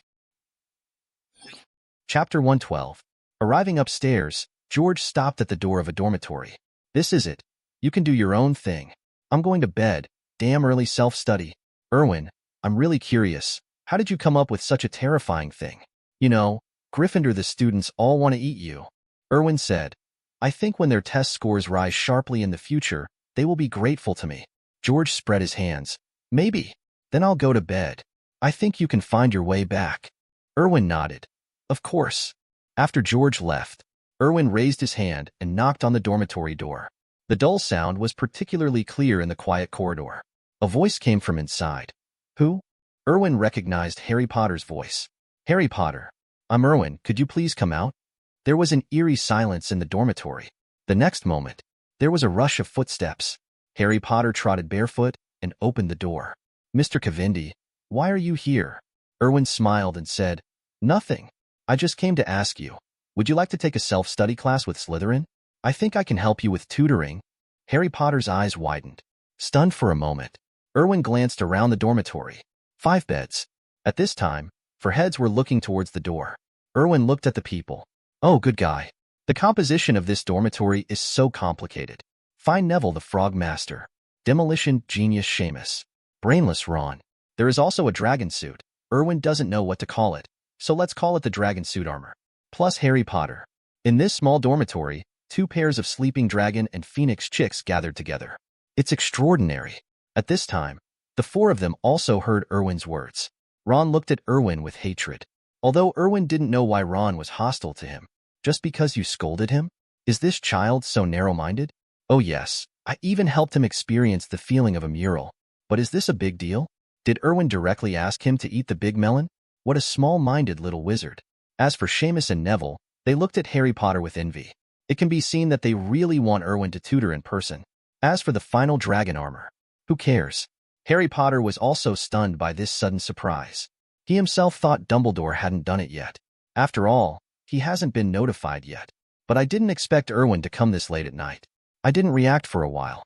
At this time Ron said, Harry won't go. We Gryffindor have our own study room. We don't need to go to Slytherin's, and we don't need your tutoring. Right, Harry? Erwin looked at Ron. Said, The Weasley family, one of the 28 pure-blood families. Although you have been abandoned by all pure-blood families, I hope you should still have some education. When others are talking, you should not interrupt without invitation. This should be it is the most basic human cultivation. Don't embarrass the Weasley family. Your brothers are all capable and cultivated people. Don't let them be embarrassed because of yourself. Ron was taught a hard lesson by Erwin. His face turned blue and white. But I didn't dare to speak anymore. Erwin looked at Harry Potter. So Harry, what is your answer? If Harry Potter hadn't asked Dumbledore to PUA in advance, at this time, I estimate that Ron might really refuse. But after listening to Dumbledore's words, in Harry Potter's eyes, he is now the one who shoulders the glory of Gryffindor. Harry Potter nodded quickly. Of course, I am willing to go. Thank you, Mr. Cavendi. Erwin was a little surprised. This guy actually agreed. What exactly did Louding say to him? A fool who was bullied by Ron every day suddenly had a brain? Good guy. He tolerated it when Malfoy evolved. But why did Harry Potter also evolve? Erwin said, Then see you in the Slytherin study room tomorrow morning. Harry, don't be late. Harry Potter nodded quickly. I know, Mr. Cavendi. Erwin waved his hand. Then I'm leaving. Have a good rest. After saying that, Erwin turned and left. After Erwin left, Harry's face was filled with excitement. He seemed to see a shortcut to becoming stronger placed in front of him. Turn around and go back to the dormitory. Neville said, Harry, I really envy you that you can be tutored by Mr. Erwin himself. Seamus also nodded. Yes, Mr. Erwin is so good. If you can let him tutor you, Harry, your grades will definitely improve very quickly. Harry Potter's lips raised. I think so too. I will definitely study hard. Ron huddled his head under the quilt. He looked at Harry with confusion in his eyes. He felt betrayed. Harry, immersed in joy, did not notice Ron's gaze. He was currently in a state of excitement. When Ron saw this, he became even more angry. What's the big deal, Harry? You are betraying Gryffindor. You should go to Slytherin. After speaking, Ron directly covered his head with the quilt, sulking on the sidelines. Harry was stunned for a moment, looked at Ron. I was also very confused in my heart. He looked at Neville and Seamus. None of the three understood Ron's brain circuit. Harry said, I don't have Ron. I just want to become better. Erwin is so good. I can learn a lot from him. Shouldn't you be happy for me? Ron said, Are there no other outstanding people besides Erwin? Slytherins are all evil dark wizards. Harry, you know this very well. Have you forgotten your identity? You are Gryffindor. You are the savior. You were born to be the enemy of the dark wizard, Harry said in confusion. But Mr. Cavendi, he is not a dark wizard.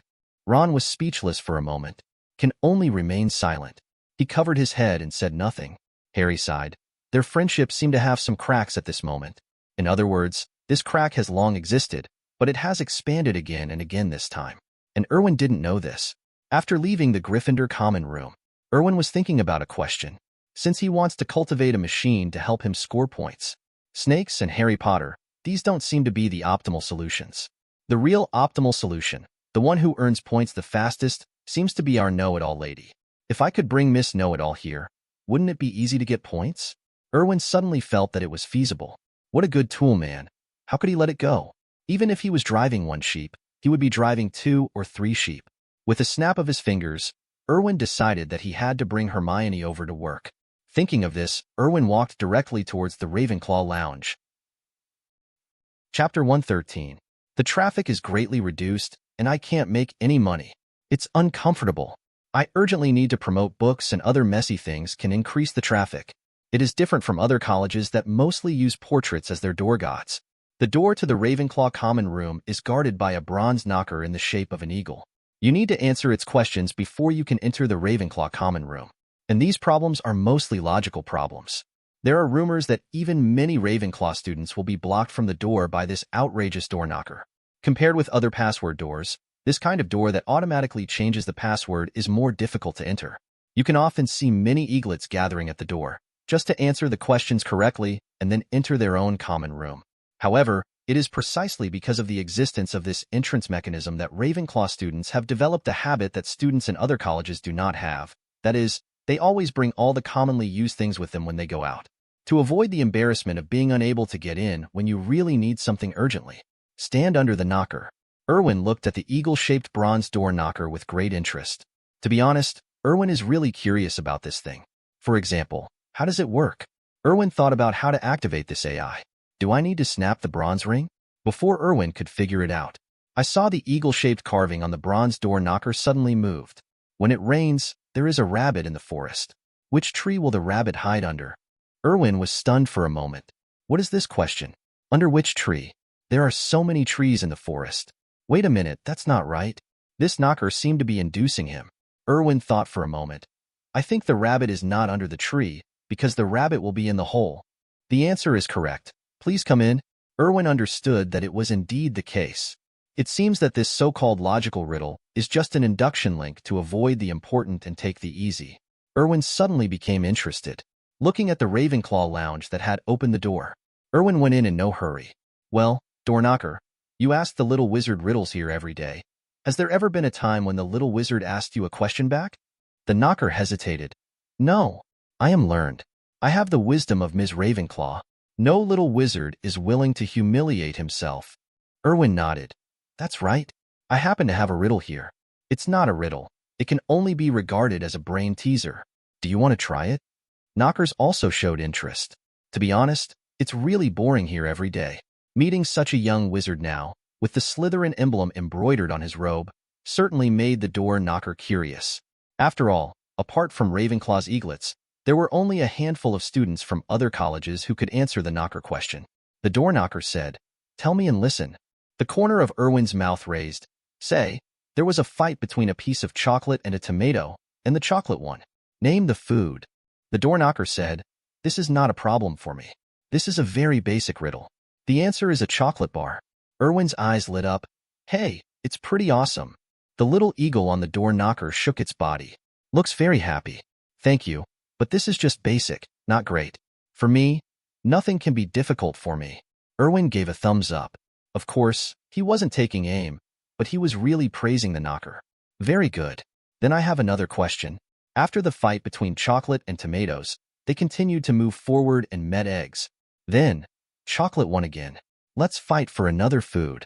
Xiaoying was stunned for a moment. This time, it thought for a while longer. Then he tentatively said, "Chocolate bar?" Erwin was shocked. "Did you really guess it? That's amazing." The little eagle's wings on the door knocker waved vigorously. He looked extremely proud. "Another little wizard. Very interesting." The corner of Erwin's mouth raised. "Of course, as you wish." After losing the egg, he was very unconvinced. So he went to find tomatoes, and they went to find chocolate together. As a result, they were defeated by chocolate again. "Yes, let's get some food this time." The knocker froze. "Why do they keep fighting?" Erwin rolled his eyes. "You don't care. Just guess and that's it." There are so many things. Erwin didn't know why these three guys kept fighting. That's how the title came out. What can he do? Is it possible that he can still try to break up the fight? The knocker was silent. "I thought about it for a long time, but still couldn't think of it." "Little wizard, you won. I didn't expect it. Tell me the answer." Erwin said, "Tomato and egg noodles." The door knocker asked in confusion, "What do you mean?" Erwin said, "Oh, it's a kind of daxia delicacy, and the noodles also mean vegetable stupidity." The knocker said, "That doesn't count. You are using a culture I don't know about." Erwin said, "Why doesn't this count? The chocolate bars and chocolate bars just now are also in the cultural language of daxia. This shows that you have an understanding of the language and culture of daxia. Now you say no, knocker. You can't afford it, right?" The knocker stopped talking. Evil Slytherin. So annoying. Erwin smiled and said, "Okay, I'm going in, knocker. Remember you lost." With that said, Erwin planned to enter. "This is." The little eagle suddenly flapped its wings, and the door to the Ravenclaw common room immediately closed. Erwin was shocked. "No, are you planning to cheat completely? You won't even be allowed in?" The door knocker said, "If you come up with another one, I will definitely answer this one correctly. Otherwise, you can't go in." Erwin rolled his eyes. "Why? I answered your question correctly, so you should let me in. These are the rules of your existence. The meaning of your existence is to maintain the rules. Why do you want to break the rules with your own hands now?" The door knocker said anxiously, "I didn't. I just want to answer another question." "Yes, that's it." Erwin spread his hands. "Then I refuse, as you saw. It's already 12 o'clock now. I want to go back to bed.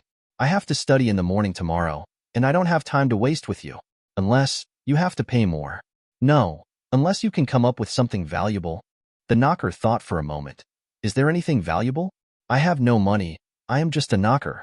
However, if you can stump me, I can tell you a secret about Ms. Ravenclaw's secret." Erwin's eyes lit up. Ravenclaw's secret? This is somewhat interesting. Erwin is still very interested in the legendary wizard. Chapter 114. Erwin said, "Okay, since you insist, then I will start and say."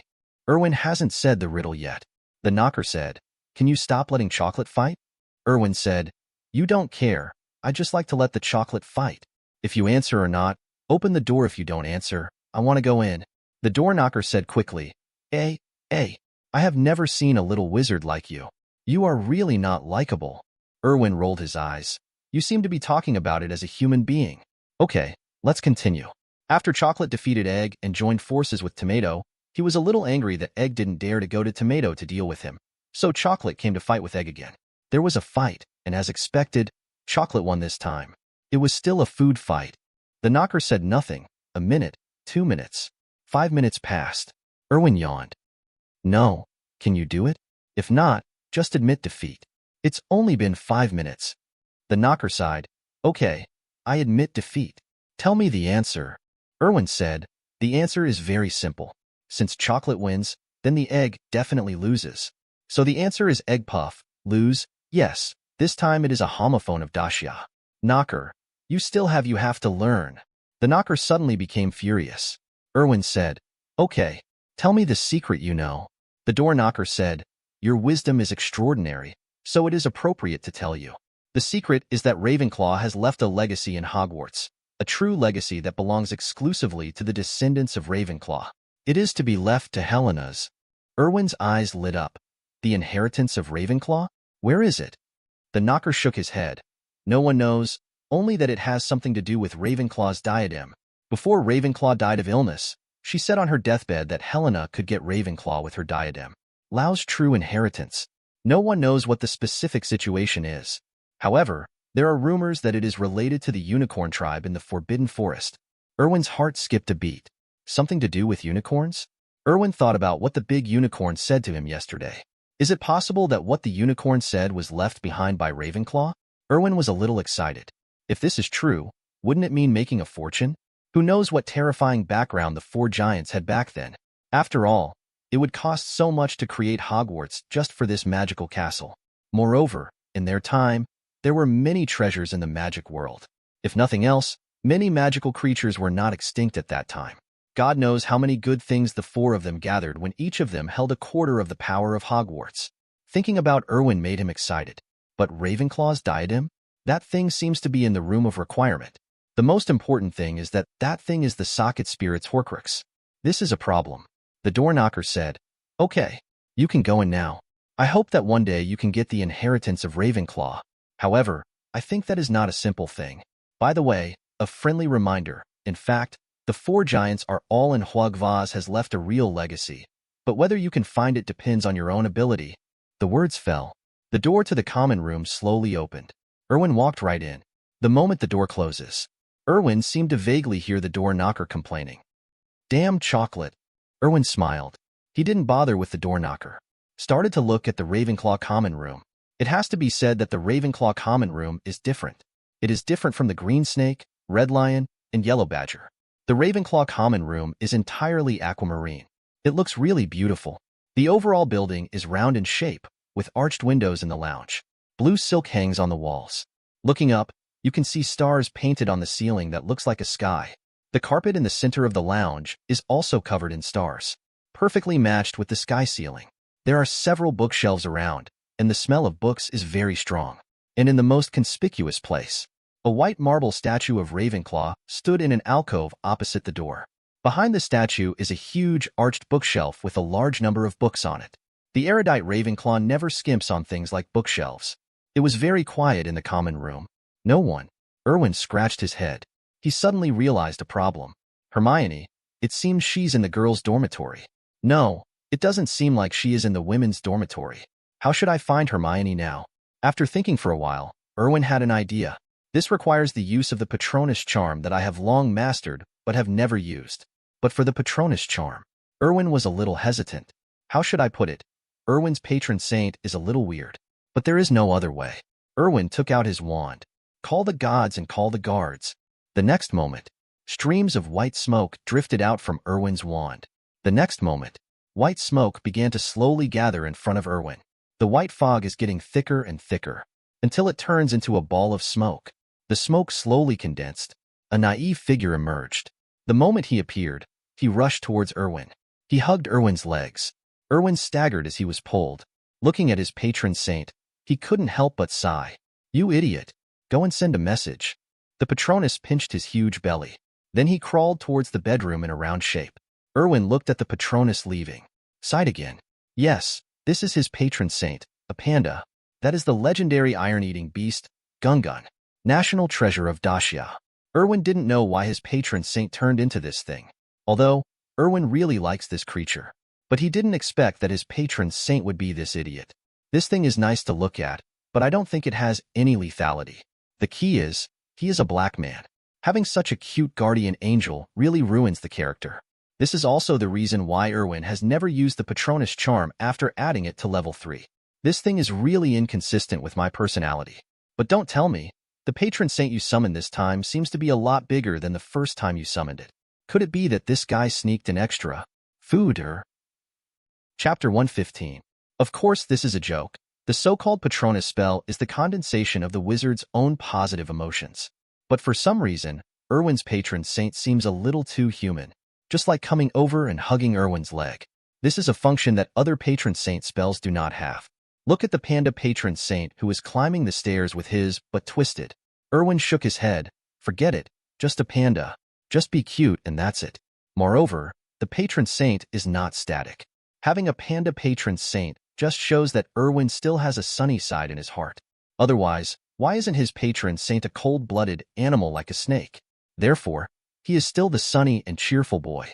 However, just as Erwin was waiting for the Patronus to convey his words to Hermione, suddenly there was a soft drink, followed by a bang. Erwin's expression changed. It's broken. Something seems to have happened. Erwin quickly ran towards the place where the sound came from. After climbing the stairs, Erwin saw that his patron saint had become a thief. At this time, he was looking at the person standing in front of him with anger on his face.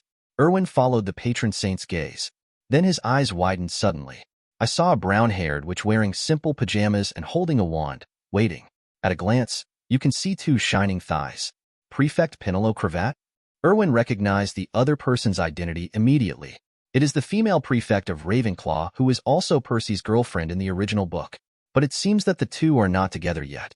Penelope was also stunned for a moment after seeing Erwin. Erwin? Why are you here? Leave quickly. I don't know whose patron saint this is. He is very powerful. Erwin waved quickly. Dispel the Patronus spell.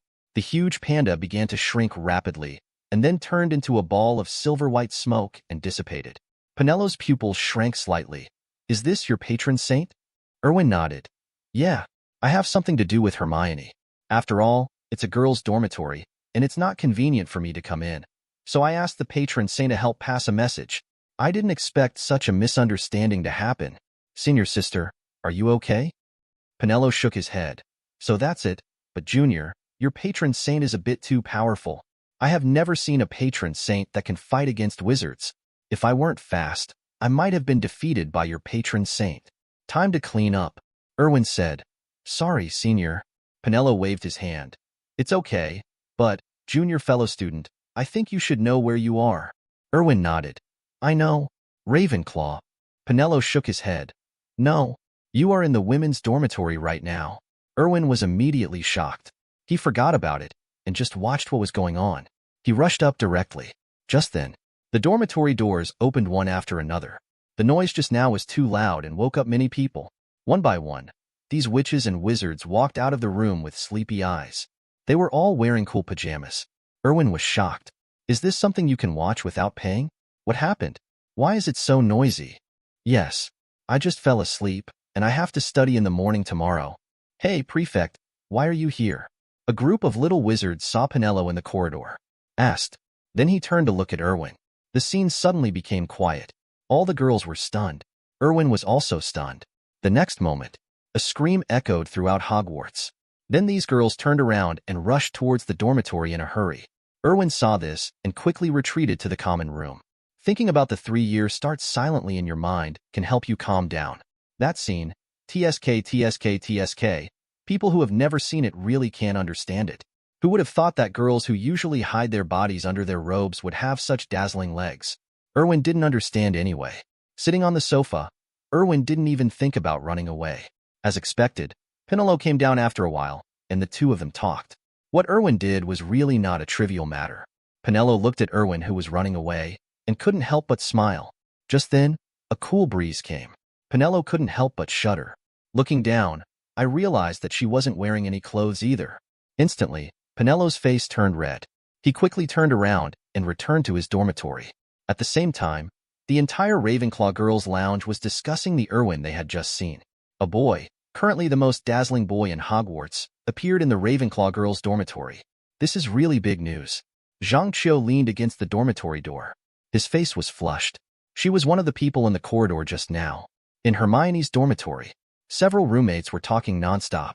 Hermione got out of the quilt and put her book and flashlight aside. What's wrong with you? What just happened? Hermione had been reading a book and was too lazy to move. I don't know what happened in the corridor. Hermione's roommate came over and said, Hermione, you don't know what you're missing, Erwin. It's Erwin. Hermione asked confused. Erwin, what happened to him? Erwin came to Ravenclaw, and he even came to our girls' dormitory, which was just in the corridor. We didn't even know it, so he went out in his pajamas. Hermione was startled. Breaking into a girl's bedroom at night is a big deal. Hermione quickly put on the wizard's robes beside her. Hermione, where are you going? Hermione said, I'll go out and take a look. You guys go to sleep first. With that said, Hermione hurried out the door. Just running into Penelo. Hermione greeted quickly. Prefect? Penelo nodded. Looking at you in such a hurry, it's just right. Erwin is looking for you. Let's go down together. He shouldn't have left yet. Hermione nodded. Then the two of them came downstairs and saw Erwin sitting on the sofa. Erwin, are you here to see me? Erwin looked around, saw Penelope and Hermione. Erwin nodded. Well, I have something to do with you and caused some misunderstanding. Penelo said, This is not a misunderstanding. Erwin, you broke into the women's dormitory at night. This is not a small matter. Erwin hasn't spoken yet. Hermione said anxiously, Prefect, there must be a misunderstanding. Erwin is not that kind of person. Erwin tugged at Hermione. Hermione stopped talking. Senior, what happened today is indeed my fault. Penelo nodded. I will tell the professor about today's matter. How the professor handles it is beyond my control. You also know that even if I don't tell, this matter can't be hidden from so many people. They're all here. They've all seen you too. Erwin nodded. I know. Penelo said. Besides, Erwin, your patron saint, I am very interested. You have to let me take another look. You owe me this, Erwin, and you know why. Chapter 116. Erwin laughed dumbly. I know. He knows too well. Everyone has seen it all. How could they not know it? Although I said I didn't see the places I should look at, I also saw all the places I shouldn't look at. Erwin said, Since senior sister is interested, of course you can. Penelo nodded with satisfaction. In fact, even if Erwin disagreed, there was nothing she could do. After all, she had seen Erwin's strength, and she was not sure whether she could beat Erwin. Now that Erwin is so knowledgeable, of course she is very satisfied. I also had a good impression of this junior student who had been curious for a long time. Hermione on the side was confused. What patron saint? Senior sister, Erwin. What are you talking about? Erwin pulled out his wand. Call the gods. The next moment, the naive panda appears again. There was unconcealable affection in Penelo's eyes. The moment the panda appeared, he hugged Erwin's leg and rubbed it, like a licking dog. After being kicked away by Erwin, the little guy took stock of his surroundings. After seeing Penelo, the panda immediately started baring its teeth and its body began to bulge. It seems like it will grow bigger at any time. Erwin was shocked. How come you still hold a grudge against this patron saint curse? Does this thing have memory? Is there something wrong with my practice of the Patronus charm? You won't go crazy. Erwin patted the bear on the head. The panda's aura drained away. Penelo said in surprise, Junior, your Patronus charm seems a little different. Erwin coughed twice. It's the same. It's the same. It's all an illusion. Don't pay attention to those details. You idiot. Go apologize to my senior sister for causing trouble without even looking at you for a while. The panda scratched his head, then walked up to Penelo. He bent down like a human being. It really looks like that. This time, the surprise in Penelo's eyes became even more serious.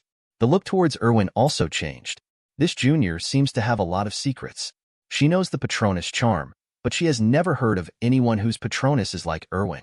Too humane. Hermione on the side didn't know this. All I know is that I love it so much when I see that panda look like that. Oh my God. Erwin, what is this? It's so cute. Erwin said. The Patronus charm is just a spell. Hermione asked. Can I learn? Erwin thought for a while. Yes. We will teach it in the next class. If you want to learn, I will teach you some time. Hermione nodded hastily.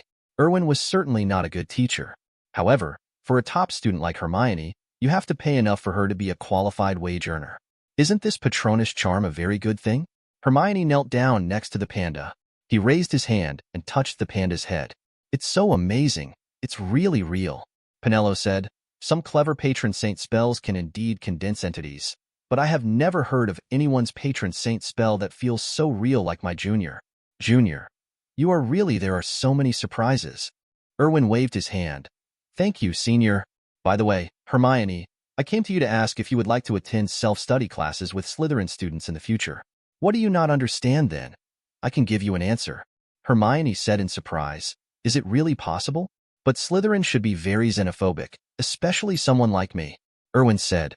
What kind of person are you? Don't look at those useless things when you have nothing to do. Slytherin is mine. The xenophobia is just because of the pride in Slytherin's heart. The strong look down on the weak. This has existed since ancient times. According to the law, if you want to be respected by Slytherin, you have to show what makes you stronger than others. What, don't you have confidence? Hermione said. How is it possible? If nothing else, I am learning this. I am not afraid of anyone but you. Penelo listened to the conversation between the two while touching the panda. A thoughtful look flashed in his eyes. This junior saw through the true nature of Slytherin simply. No wonder his dean always said that Erwin was the most qualified and outstanding Slytherin. Penelo said, This is true. Hermione's reputation as a top student is even among the best in Ravenclaw. Hermione felt a little embarrassed after hearing this. Senior is the best, Erwin. You don't know. Her knowledge is so profound. Everyone in Ravenclaw admires her, Erwin said. It can be seen that the senior sister is really good at controlling spells. I think the senior sister already has the strength of an Auror. Penelo smiled and said, It's such an honor to get such compliments from my juniors. Okay, it's getting late. We have morning study hall tomorrow. Hermione, you should go back to bed. Hermione nodded. Erwin stood up. What happened today was that I was a little rash. Please forgive me, senior sister. It's getting late, so I'll leave first. Hermione and Penelope escorted Erwin out of the Ravenclaw common room. After the door to the common room was closed, Erwin snapped his fingers and disapparated directly back to his room. After Erwin left, Penelo looked at Hermione and smiled. Little Hermione, do you like Erwin? Hermione's face turned red instantly. Senior, what are you talking about? I didn't. Penelo pointed at his own eyes. You can't hide it from me. Just like him if you like him. It's not a big deal. He's such an excellent person. There should be very few people who don't like him. Hermione lowered her head and said, However, he doesn't seem to like me. Penelo smiled and said, Then who knows, our little Hermione is so good. If he doesn't like you, it will be his loss. Okay, go back to sleep. Hermione nodded. Prefect, you should also go to bed early. With that, Hermione trotted upstairs. Penelo watched Hermione leave. He turned and glanced at the closed door of the Ravenclaw common room. She is a smart person, otherwise she would not have been sorted into Ravenclaw. In the entire Ravenclaw, her intelligence is also one of the best. She could see that Erwin was not as gentlemanly or polite as he appeared on the surface. He is always kind to everyone. On the contrary, she felt that Erwin had a purpose in everything he did. However, she didn't know what it was specifically. After all, she never imagined that Erwin was cheating. In short, she could feel that Erwin was not simply helping Hermione, but had his own plans. Chapter 117. Shake his head. Penelo was too lazy to care about such things. This has nothing to do with her. All she wants is to study hard and stay in the magic world after graduation, which is enough. If possible, she would like to enter the Ministry of Magic. In this way, her children will not be called mudbloods in the future. At this time, she had not graduated and had no real contact with the magic world. She did not know how troublesome these simple things she wanted would be when faced with them. After Erwin changed the sheets, lying on the bed, thinking about the way forward. Erwin has laid out a lot, but if you really want to compare it with what Erwin wants in his heart, these plans are still too few. The magic phone is Erwin's stepping stone to the door of the magical world. It is also related to Erwin's many future plans. Erwin never wanted to coerce the magical world like Voldemort and Grindelwald and make the entire magical world surrender. That's not to say Erwin doesn't have ambition. On the contrary, Erwin's ambition was greater than both of theirs. The reason why Erwin will not take this path is because Erwin knows a truth. These Western countries have short histories and they don't understand them. But Erwin comes from Dacia, and he understands that wherever there is oppression, there is resistance. A bit of pressure will only lead to stronger resistance. This is what history tells us. When the contradiction between a political power and ordinary people becomes more and more serious, it will eventually fail. Therefore, what Erwin wants is not to suppress the entire magical world by force. The most brilliant form of rule is when you are clearly ruling others, but others still say good things about you, and they don't even notice that you are ruling them. Erwin is following this path now. He needs to make all wizards in the wizarding world accept the Cavendi family in every aspect. By the time these wizards discovered that the Cavendi family had become bigger, they could no longer get rid of the Cavendi family. If anyone dares to touch the Cavendi family, it will cause turmoil and even destruction in the entire wizarding world. This is what Erwin wants to do. Tie the continuity of the family with the lives of all wizards. By then, anyone who dares to touch the Cavendi family will be the enemy of all wizards. TSK. You will feel very excited just thinking about it. However, it is difficult to achieve this step, and it requires Erwin to put in a lot of effort. But fortunately, Erwin is still young, so he has a lot of time. After thinking about it, Erwin fell asleep. While sleeping, Erwin had another dream, different from the previous 2 times. This time Erwin appeared in a forest. In his dream, Erwin looked around. I quickly realized that I was dreaming. Erwin rubbed his forehead. I'm really convinced, who is a good person who dreams is like filming a TV series. Where is it this time? Erwin looked around. It was pitch black, and it would be an understatement to say that you couldn't see even your fingers. There is no light at all. I want to observe, but I don't know where this place is. Only what he saw vaguely made Erwin judge that he was next to a tree. Just when Erwin was curious, suddenly, a ball of fire shot into the sky. The next moment, an angry shout came. Dumbledore, you have gone too far. Who gave you the courage to break into our place? Do you really think that you are invincible in the magical world now? Erwin's heart trembled. Dumbledore? Erwin looked up. I saw the sky filled with flames. Dumbledore is suspended in the void. Phoenix Fox flapped its wings around him. Roads of flames engulfed Dumbledore's body. Erwin was shocked. Damn it, this old guy can fly. This is so cool. Dumbledore said. Then, who gave you the courage? Dare to send people to Hogwarts. I once said that no matter who you are or who you want to kill, Hogwarts is your forbidden area. You must not enter Hogwarts. You broke the agreement first. After Dumbledore finished speaking, Fox's wings beside him flapped faster. Searing flames surged from Fox's wings. The sky turned a little redder. Erwin was feeling nothing short of terrified now. This man has a bird in his mouth, which is a bit of a catch. Sure enough, in the original work, it was not just letting water go, but it was just letting go. Is this the power of level 7 epic magic? A man in black robes flew into the air and hovered in front of Dumbledore. That child cannot be kept. The master has spoken and must take him back. Dumbledore, you can save him once, but you can't save him the second time. Hogwarts can't stop us. Dumbledore heard this. The flames around him instantly rose into the sky. What? Is the Solent family going to war? The flames around Dumbledore condensed into phoenixes bathed in flames. He stared at the man in black robe in front of him with eager eyes. Erwin looked at Dumbledore in the sky. It's broken. Let Louding pretend to be it. This Louding is so domineering. Is this the true side of Dumbledore? Sure enough, it is not that simple to be called a legendary wizard. He's so handsome, and the most important thing is that Erwin really wants to show off like this. Erwin seemed to be able to feel the scorching heat wave even when he was standing on the ground. Erwin could clearly see that the leaves on the branches of the trees nearby had begun to feel a little scorched. If Erwin's true body was here, Erwin felt like he was already sweating profusely. Then, Erwin looked at the man in black robes confronting Dumbledore in front of him. Erwin could feel the heat, let alone the man in black robes Dumbledore was facing directly. However, Erwin watched carefully. There was nothing unusual about the man in black robe. Looking carefully, there was some faint blue light shining on Rao on the scepter in the hand of the man in black robe. Just when Erwin thought there would be a big battle. In the air, there was a sudden roar of a dragon. The next moment, a giant dragon flew towards this side with 2 fleshy wings swinging rapidly. Dumbledore looked a little solemn. The dragon soon arrived at the place where Dumbledore was confronting the man in black robes. Suspended between the two of them. Only then did Erwin see clearly. Behind the giant dragon, there is actually a person.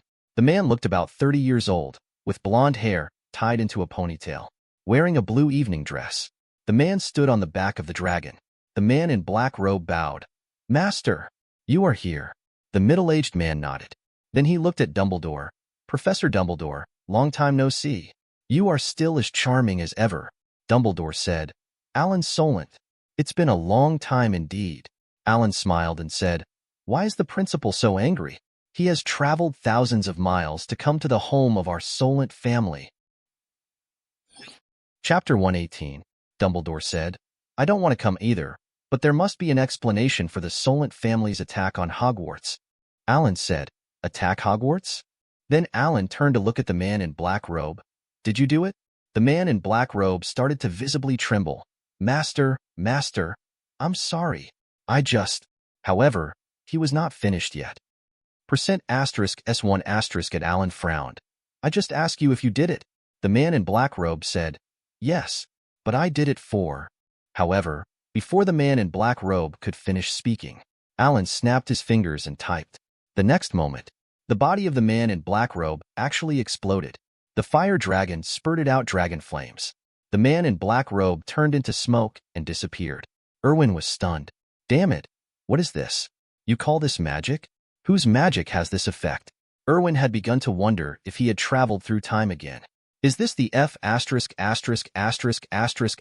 G Hogwarts he knows? Don't be too outrageous. Alan said, Professor Dumbledore, are you satisfied? The people under my command are ignorant, and I have always longed for Hogwarts. Unfortunately, I did not have the opportunity to enter Hogwarts, which is a regret in my life. Dumbledore's face turned cold. Hogwarts, you can't go back. Alan nodded. Of course, as you wish. Dumbledore waved his hand, and the flames around him dispersed. Alan said, well, Mr. Erwin, do you want to come out and meet me? After saying that, Alan and Dumbledore both set their sights on Erwin's location. Erwin thought for a moment. May I ask how you can fly now and be so cool? Waiting online, quite urgent. However, when Erwin thought about flying, I just felt like things under my feet were shrinking rapidly. The next moment, he appeared next to Dumbledore. Alan looked at Erwin. Interesting, can you roam now?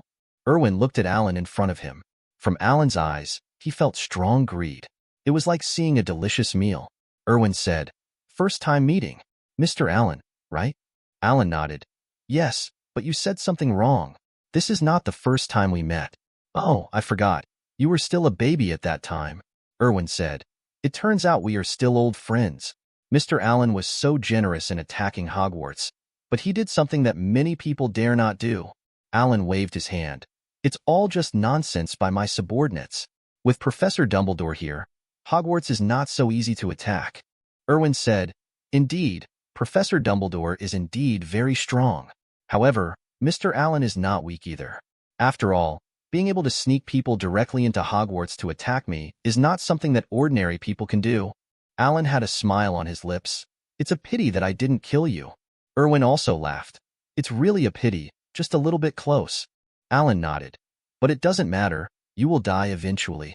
Cherish the time you have left. Erwin, your life is a charity given to you by me. Otherwise, after I kill your parents, you can just take the chance. Deal with you. I didn't do that at that time. I just thought that you would stand in front of me one day. You won't let me down, Erwin. Erwin said, of course not. I never let other people's efforts go to waste, right? I just don't know if Mr. Alan will regret his original decision. Alan shook his head. I have never known what regret is, and I don't think you can reach the level of regret for me. Remember my name, Erwin. When the god of death harvests your soul, you should know it too. Whose hands did he die by? Erwin nodded. I will. I look forward to that day. Alan looked at Dumbledore. Well, Professor Dumbledore, I'll leave first. The Solent family welcomes Professor Dumbledore to be a guest at any time. Dumbledore nodded. Subsequently, the giant dragon flapped its wings and left directly. Erwin's eyes flashed with murderous intent. Dumbledore said, Erwin, don't think too much. You will definitely not be his opponent now. Erwin asked, who is he? Dumbledore said, the Solent family, one of the 8 families. Snape will tell you the specific things after you become the prefect of Slytherin. Now, you should wake up, otherwise you may I missed your morning study hall. After speaking, Dumbledore tapped Erwin's forehead with his finger. The next moment, Erwin sat up in bed, touched his forehead. The cold touch of Dumbledore's fingers was so real. Solent? 8 great families? What exactly is going on with my wandering? Is the nascent soul separated from the body? No, it doesn't seem to be systematic. Soul roaming? How did you do it? I have never heard of anyone in the magic world having the same ability. And that Alan Solent, after he arrived, the solemn look in Dumbledore's eyes could not be deceived. This shows that that man needs to be treated with caution by Dumbledore. Erwin felt that the magical world was completely different from what he thought. Do such masters really appear in droves?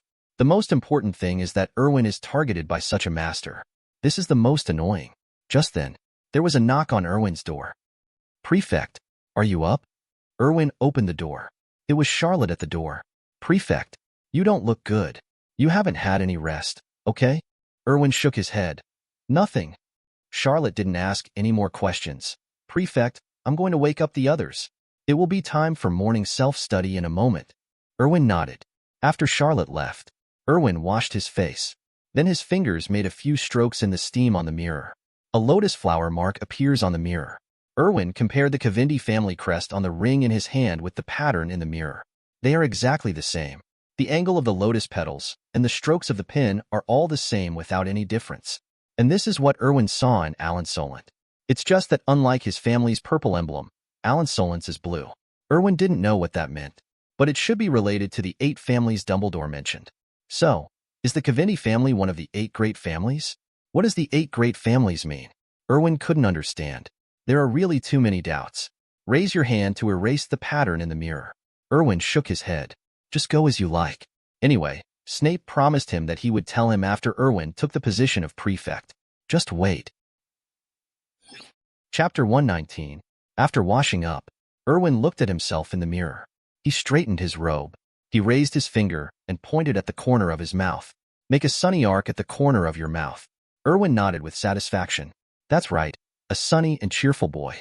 Regardless of the raging floods, all he has to do is to perfect all the arrangements step by step, do everything in his power to obey the fate of God, and make decisions based on people and things will be done by God. Many things cannot be solved by Erwin alone if he just wants to work hard. Walk out of the dormitory and go downstairs. In the common room, a group of young wizards were already waiting. Saw Erwin coming down. Everyone stood up quickly. Prefect. Erwin nodded. Everyone, let's go. It's a new week again. Everyone nodded. Then clear a passage. Erwin walked over. Behind him are sophomore Barton Dulu, third-year Marjorie Helen, fourth-year Charlotte Teresa, fifth-year Marcus Flint, and the newly conquered sixth-year George Greengrass. Back. The other little snakes followed. The vast army moved towards the study room. On the stairs, next to Grodia stood a 7th grade student.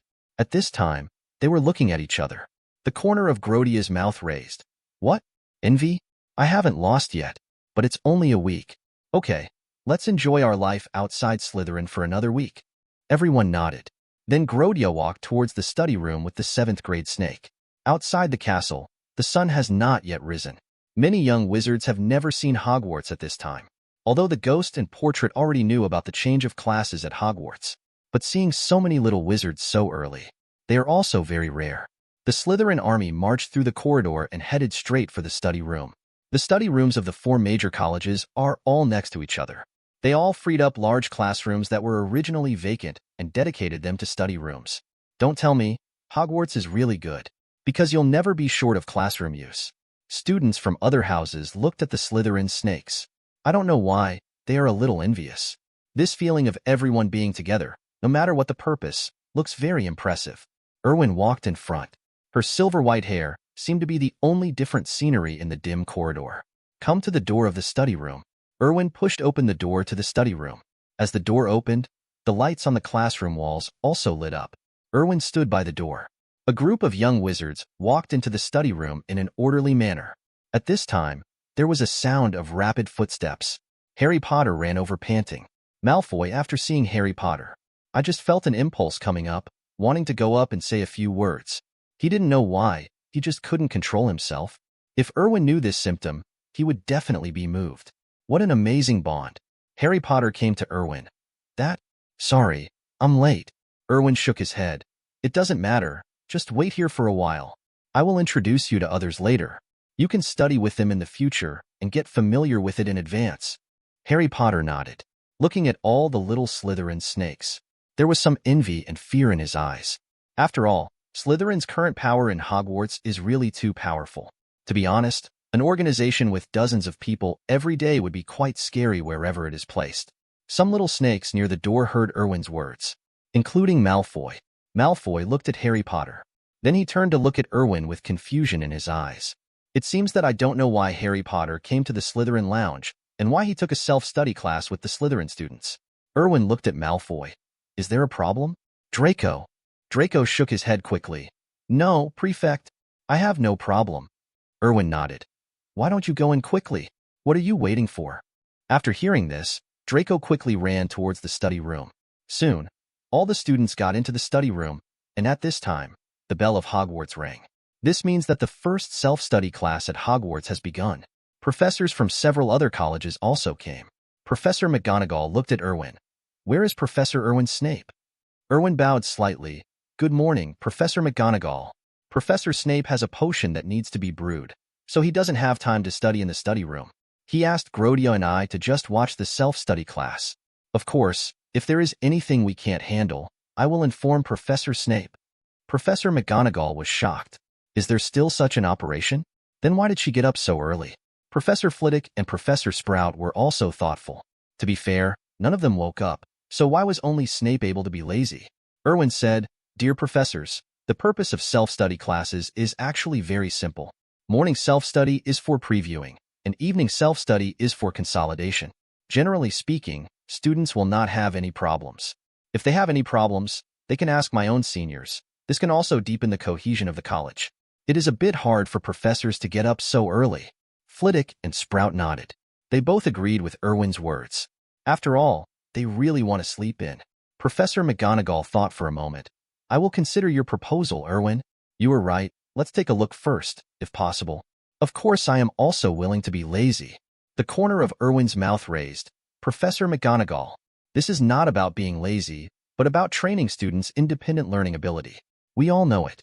Professors have paid too much, and everything is for the benefit of the students. This is not the same as being lazy. It's related." The three deans all had smiles on their faces. This is why everyone likes Erwin. Erwin always sees things from a different perspective. Yes, they are just to train students' independent learning ability. Does this have anything to do with laziness? Not really. Harry Potter on the side was stunned. Just take out your notebook and start taking notes. These few words are enough for him to benefit from for a lifetime. Erwin said, "By the way, Professor McGonagall, Harry will study and self-study with Slytherin, and I will tutor him in his homework. Is that okay with you?" Professor McGonagall said, "Yes, Dumbledore told me." Erwin shook his head. "Professor Dumbledore just suggested that you are the one who really makes the decision. Harry is your student after all. If you can trust me, I will be very willing to help Harry." Professor McGonagall narrowed her eyes, and it was obvious that she was very happy. Chapter 120. After all, Erwin's words were full of respect for her. Professor McGonagall said, "Of course, Erwin, I have never doubted your ability. Harry can learn from you. That is a great thing for him, Harry." Harry Potter quickly said, "Yes, I am teaching." Professor McGonagall said, "Study well with Erwin. I hope you will understand one day that choosing to study with Erwin will be your most correct choice." Harry Potter nodded quickly. Erwin put his hand on his chest. He bent down and thanked. "Thank you for your compliment, Professor McGonagall. I really deserve it.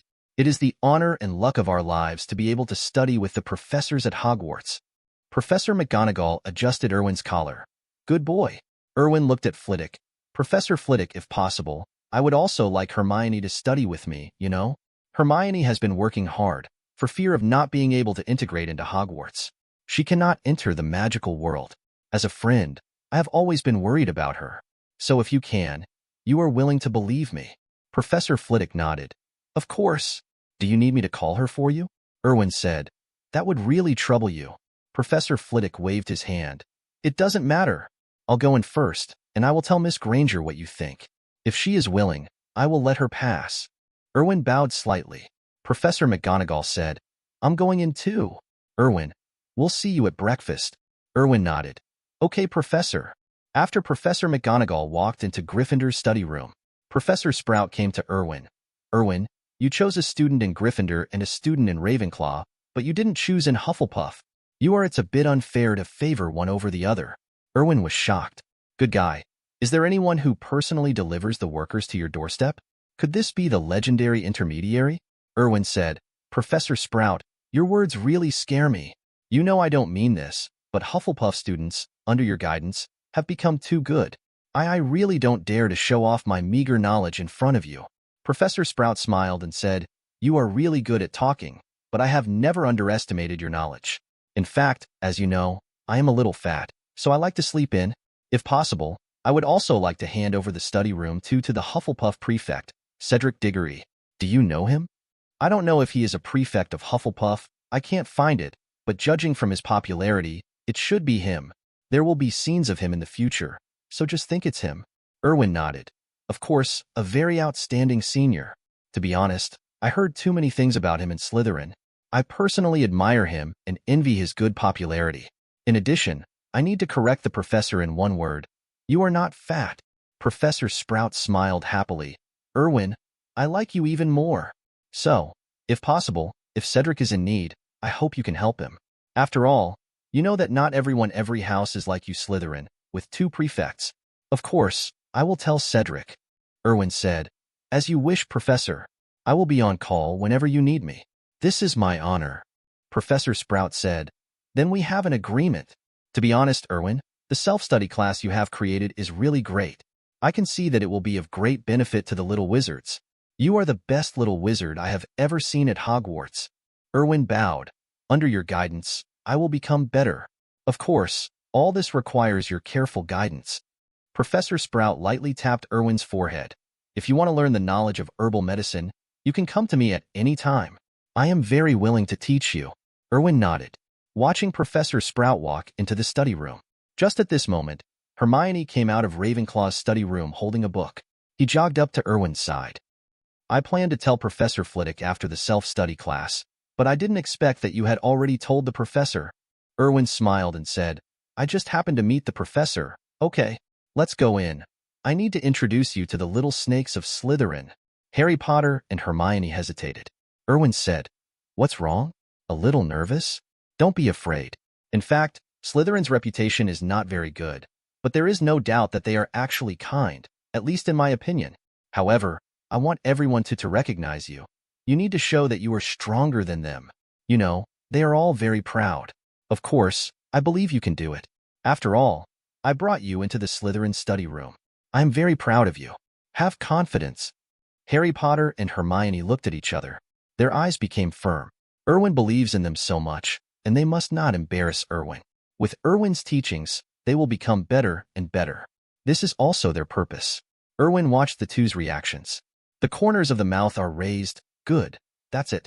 Work hard and work hard. Isn't this more promising than entering a factory? Erwin walked into the study room. Slytherin's study room was quiet. All the little snakes are reading at their desks. Even communication was in whispers. The order is very good. Erwin was very satisfied. At least now these little snakes are becoming more and more disciplined. The only problem is that the performance of these little snakes will bring back some bad memories for Erwin. I still remember it was Erwin's senior year in high school. No, I can't think about it anymore. It's too terrible. Erwin stepped onto the stage. Hermione and Harry Potter followed closely behind. All the little snakes raised their heads and looked at Erwin on the podium. Erwin struck the small clock on the table. Everyone, let me introduce the 2 people around me. I believe everyone is familiar with them. Miss Hermione Granger and Mr. Harry Potter. Starting today, they will have self-study classes with us. All the little snakes immediately started talking. Erwin frowned. I never said you could talk. In an instant, the entire study room became quiet. Erwin said, I know. Many of you look down on people from other colleges. However, I have said something a long time ago. Your glory has never been because of your blood. It is because of your fathers and your ancestors. You have worked hard with your own efforts and excellence, and you are just a successor, nothing more. Chapter 121. School is a simple place. As long as your grades are better than others, that's how you look down on others. So, tell me, are you willing to be a person who can only rest on your laurels?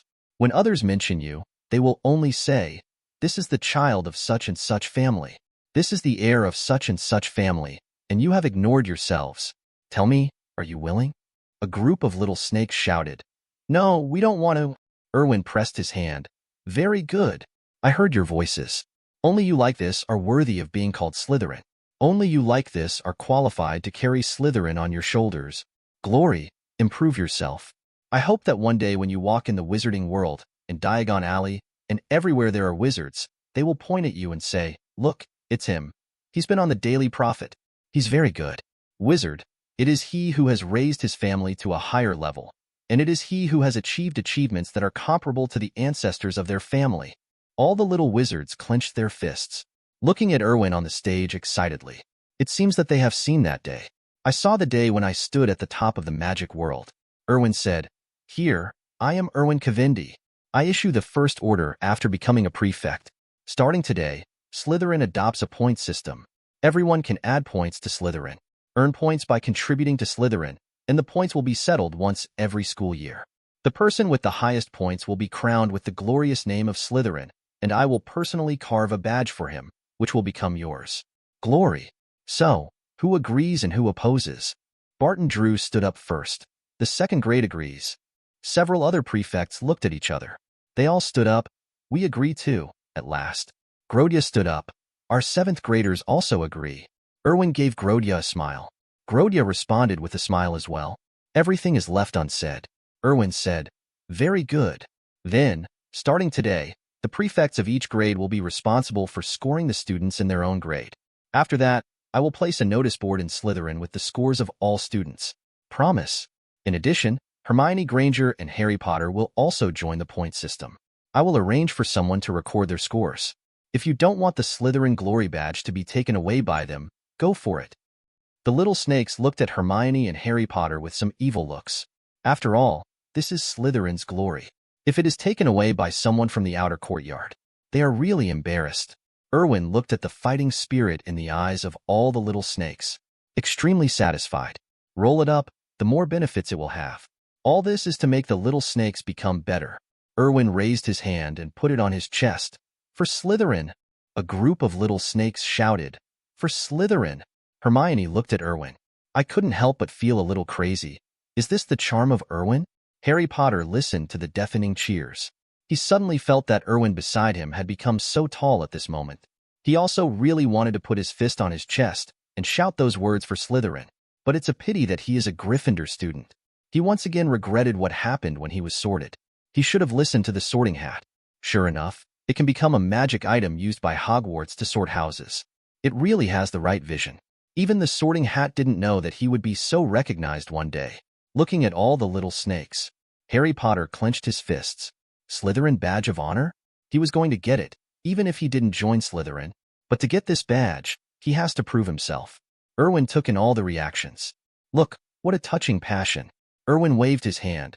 Okay, start studying, Hermione and Harry. Find a place to sit. Hermione nodded with Harry Potter. I chose a place to sit down. Erwin sat down directly on the podium. Grodia carried the book to the magic practice room next door. This was what Erwin and Glodia had agreed upon. Erwin is responsible for maintaining order in the classroom because Erwin's reputation is high enough. As for Grodia, he went to the spell practice room. If any stupid little wizard cast any stupid spell, he could deal with it in time. The Slytherin study room was a little loud, so the study rooms of several colleges next door also heard the noise. The 3 deans listened to the slogans in their ears with interest. I started to envy Snape again. Snape, who was lying on the bed and sleeping soundly, didn't know that he was being envied again. In Gryffindor's study room, several little lions were whispering. Usually this kind of scene will never be complete without our Weasley twins. Fred said, "This Slytherin is really terrible. How can a self-study class make such a big noise?" George said, "I met Erwin yesterday. To be honest, Erwin is really a charming person. I like him very much." The other 2 naughty little lions around also nodded. Indeed, he is powerful, and he is always so confident. It is hard to imagine that anyone would not like him. The few people talking about it don't know. In front of them sat a man who hated Erwin. That's right, it's still the clown Ron. The seat next to Ron was empty. This was the spot originally reserved for Harry Potter. But now, he is the only one left. And except for Harry, no one wanted to sit with him. After all, Ron is too stupid. Others were afraid of infection and deducted so many points from Gryffindor. He is not a savior. It is normal for others to hate him. But usually because of Harry Potter's face, no one said much. But now, Ron is the only one left. Looking at the people talking secretly in 2s and 3s, Ron felt like they were laughing at him as a wretch abandoned by his savior. Ron clenched his fists. He felt like an evil fire was burning in his heart. He hated Erwin so much. If it weren't for Erwin, he wouldn't be in this situation today. Yes, and Harry Potter. The friend he promised to be with actually abandoned him directly. Of course Ron would be angry with such a traitor, but he never thought that Erwin never took him seriously. As for Harry, he just wants to be better. Is there anything wrong with that? Ron wouldn't think about this. He hated Slytherin from the beginning. After Erwin appeared, He hated Erwin, and even more hated Slytherin. It's better now. He even hates Harry Potter. Chapter 122. Erwin didn't know what Ron was thinking. Even if Erwin knew, he wouldn't take him seriously. After all, in Erwin's opinion, Ron is really no different from trash. If you talk about qualifications, Ron's qualifications are really average. In the Iron Triangle in the original book, Hermione's qualifications are at the upper level, and Harry Potter's qualifications are at the middle level at best. As for Ron, he can't even compare to the middle level. Although I have to admit that Ron also has his own advantages. But who in this world has no merit? Just like the blasting wizard, he can turn all magic spells into blasting spells. Neville, the alchemist, can turn all potions into lethal potions. Isn't this all talent? Aren't these all advantages? Therefore, Erwin did not take Ron seriously from the beginning. Naturally, I can't even talk about paying attention to his thoughts. Compared to Ron, other members of the Weasley family valued Erwin more. Mr. Weasley, who can combine alchemy and random spells into a car. Mrs. Weasley is able to defeat attack spells such as the life curse and the death curse, and she can defeat them.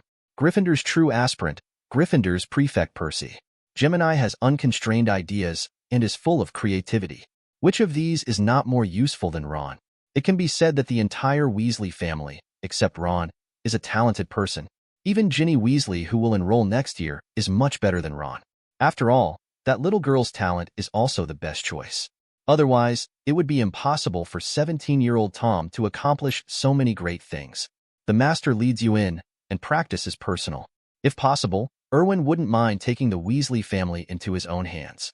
Of course, this is not something to rush. The Weasleys are loyal supporters of Dumbledore. It's not that simple to conquer. But coincidentally, Erwin lacked everything except patience and planning. Ever since he was sensible, Erwin has known that as long as you plan well enough, everything you like will be yours. Sit on the podium. Erwin looked through the Half-Blood Prince's diary in his hand. The level of Sri Lankan teaching is really too high. Just this diary has benefited Erwin a lot. Just relying on this diary, Erwin's potion level can be said to have skyrocketed. Although it still hasn't reached the level of refining blessing elixirs, Erwin can now refine most of the magic potions. It's not that Erwin doesn't want to try refining the elixir, but there is no method for refining the spiritual spirit elixir in this diary. This top-notch potion must be taught by a teacher through word of mouth. You know, the more difficult the potion, the more dangerous it is. No one really thinks that the classes at Hogwarts are safe. To be honest, astronomy is the only course that can really be said to be safe. Look at the stars. As long as you are not killed by a meteor, there will be no danger. Of course, if you get hit by a meteor. Oh my gosh, if you survive this, you're really going to buy a lottery ticket. While Erwin was reading, some students came to ask Erwin questions. Ask Erwin for guidance. I was a first-year student at first, and then a second-year student. Finally, in addition to the 7th grade students, even the 6th grade students came to Erwin for advice. These little snakes were once again impressed by Erwin's knowledge. Erwin's knowledge base is truly terrifying, as if there was nothing Erwin didn't understand. Harry Potter, on the other hand, sat in his seat. I was a little hesitant to ask Erwin for advice. Hermione on the side noticed something unusual about Harry Potter. He picked up the book and said, "If you want to learn from Erwin, then you should put down your so-called pride. Ask for advice humbly. Erwin's knowledge can conquer everyone, let alone you are only a first grader." New life. Harry Potter quickly said, "No, I'm not proud. I'm just a little worried. I'm afraid Erwin doesn't want to teach me." Hermione said, "You overestimated yourself and underestimated Erwin. Since Erwin brought you here, it means that Erwin wants to tutor you. He is such a person, sunny and helpful, as if all the beautiful qualities in the world are gathered in him. Trust me, if you have any questions, just ask boldly. Erwin will answer you." After saying that, Hermione came to the podium holding the book. She wanted to ask Erwin some questions.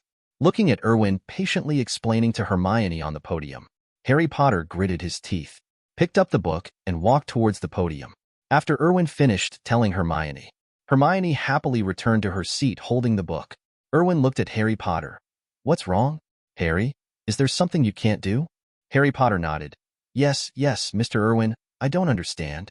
What is the heat control of this potion? How can we judge that the brewing time has been reached?" Erwin said, "This is very simple. In fact, there is the simplest way. After you put the herbs into the crucible, you need to pay attention to the color of the juice of the herbs.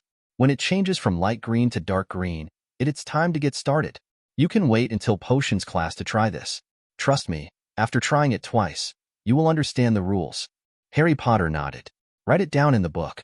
Erwin smiled and said, Any other questions? Harry Potter shook his head. No for now. Thank you very much, Mr. Erwin. Erwin waved his hand. You don't need to thank me, Harry. Professor Dumbledore told me. In fact, if Professor Dumbledore didn't exist, I would be very willing to help you with tutoring. Harry, you are very famous. I am very optimistic about you. Everyone thinks you are the hope of the wizarding world, and so do I. You have done a great thing and saved many people. Harry Potter lowered his head. But I'm not good, not as good as you, not as good as Hermione. Even I'm not as good as Malfoy. I'm too weak, I don't know what to say. I can't understand. Erwin patted Harry Potter on the shoulder. Okay, don't worry, I know what you mean. Are you trying to say that you feel you are not worthy of your fame? Harry Potter raised his head and nodded vigorously. He finally found someone who understood him. Erwin said, So, I am giving you this opportunity now to improve your strength and make your ability match your fame. Believe me, Harry, you can do a lot of great things. I am optimistic about you. Unfortunately, you were not sorted into Slytherin. If you were sorted into Slytherin, I think you would be even better. Chapter 123. Of course, I'm not saying that Gryffindor is bad. In fact, on the contrary, Gryffindor is a great school, and many great people come from Gryffindor, but Slytherin is the house with the highest base of strong people. However, what I want to tell you, Harry, is that since every house exists, it has its own reason. Hogwarts is the cradle of outstanding wizards. Of course, there will be people who will disappear from the crowd, but I believe, Harry, you want it's going to be like this. Harry Potter's eyes lit up. Can I really do that? Erwin spread his hands. Of course. Harry, what are you thinking about? You can definitely do it. Harry, I'm optimistic about you. One day, you will become a well-known figure in the magical world. This was destined the moment you were born. So, Harry, don't let others affect your judgment. What you have to do now is to gain the strength to match your fame. Study hard. Harry Potter nodded vigorously. I understand, Mr. Erwin. Can I call you Prefect? Erwin said, As you wish, Harry. But what I hope even more is that you can treat me as a friend. A bright smile appeared on Harry Potter's face. Thank you, Prefect. Erwin waved his hand. Go and study. If you have anything you don't understand or have any questions, you can come to me at any time. Also, Harry, don't let prejudice take over your heart. Try to see it with an equal eye. With everyone, you will find that whether you are a Slytherin or a Gryffindor, you will gain real friends. These friends will make your way forward smoother and give you unimaginable gains. The strong man needs someone to support each other on his way. Erwin glanced at Malfoy out of the corner of his eye. Malfoy lowered his head even though he was reading. But Erwin could tell that he was focused on his conversation with Harry Potter. Erwin could only sigh that he could only help Xiaolong so far. Harry Potter had a thoughtful look on his face. Equal gaze? Harry Potter couldn't help but glance at Malfoy. Malfoy quickly lowered his head and read the book seriously. However, the smile on the corner of his mouth could not be concealed no matter what. It's full of passion and it's so exciting. Erwin wants the whole bucket of popcorn. Watching Harry Potter return to his seat, Erwin raised the corners of his mouth. Soon, the seeds have bee planted. A savior belonging to Slytherin is sprouting. I don't know if Old Bee will be furious when he finds that everything has changed when he comes back. But I don't know when the Old Bee will come back. Before that, Erwin had to give the seed some strong enough fertilizer. Otherwise, Old Bee's brainwashing skills are much stronger than Erwin's. But where should I find this fertilizer? Erwin looked at Malfoy. This seems to be a good fertilizer, but how to use it? While Erwin was thinking, the first period of self-study had passed. As the bell rings, self-study get out of class is over early. However, none of the little snakes moved. Erwin put the books away. Then he struck the small clock at hand. Okay, pack your things. Let's go to the auditorium for dinner. After Erwin spoke, a group of little snakes began to pack their books. They walked toward the auditorium with Erwin surrounded. Come to the door of the auditorium. Hermione and Harry Potter reluctantly returned to their long table in the academy. In fact, they would rather go to the Slytherin table if they could. The auditorium is very quiet today, because these students are very sleepy. Professor McGonagall frowned. He waved to Erwin. Erwin put down the chopsticks in his hand, wiped his mouth. Walk out of the auditorium. Outside the auditorium, Professor McGonagall said, Erwin, these students don't seem to be in good condition. They are all too sleepy. Is there anything you can do? Erwin said. Because it is the first day, everyone is not used to this schedule. Yesterday weekend, many students also slept a little late. This is normal. Of course, if you want, you can change the breakfast time. It is shortened to half an hour. In fact, the 1-hour breakfast time itself is a bit long. Then, 20 minutes of morning exercise time are arranged for the students to run around the Black Lake twice to breathe in the fresh morning air. And also it can strengthen the student's physique. No offense, but the wizard's physique is indeed a little weak. Professor McGonagall thought for a moment. In this case, wouldn't it be too long? Erwin said. Of course not. There are 20 minutes of exercise time, and there are still 10 minutes to rest and go back to the classroom to prepare for the start of class. There should be some discomfort at first, but everyone will soon find the benefits. Professor McGonagall nodded. Okay, I will include the morning exercises during the dinner tonight. Erwin nodded. Just then, there was a commotion in the auditorium. Erwin and Professor McGonagall looked at each other. He quickly walked into the auditorium. Erwin's face turned cold. Heard the noise in the auditorium. Erwin's first thought was that Gryffindor and Slytherin were having S*X again. Huh, why do you say again? However, after walking into the auditorium, Erwin was shocked. The Gryffindor table was in chaos. Percy stood between the two men. The Weasley twins each pulled one person at a time. Erwin looked carefully. Oh, Harry Potter and Ron Weasley. I saw that both of them had angry faces at this time. Harry Potter's robe was stained with some vegetable juice, and Ron was also a little embarrassed. At this time, the two of them were glaring at each other angrily. The two stars each pulled one and pulled them out of the battlefield. On Slytherin's long table, a group of little snakes watched the excitement at leisure. Only Malfoy looked at Harry Potter with a worried look. Of course, you can't blame the little snakes for watching the fun, because the little eagle and the little badger were also watching the fun. There was even a little badger showing off a piece of bread inside. It was obvious that what happened on the Gryffindor table just now was very satisfying. Erwin was also interested. How did these two get involved? What happened? For the first time, Erwin complained about the older cat girl. Really, I didn't even mention calling him later. I didn't take notice of such a big excitement. What a loss. Professor McGonagall's face was full of anger. There seemed to be a faint aura surrounding his whole body. Erwin knows this. This is called seeing and hearing domineering. Bah, that's not the case. It's evil spirit. It was obvious that our older cat lady was really P************ D off at this point. Maybe it's because he didn't wake up, or because of other things. In short, Erwin has never seen an older cat girl so angry since he met her. Can someone tell me what's going on here? Percy Weasley. I need an explanation. Chapter 124. Percy couldn't help but shudder. In all the years he has been at Hogwarts, this is the first time he has seen Professor McGonagall so angry.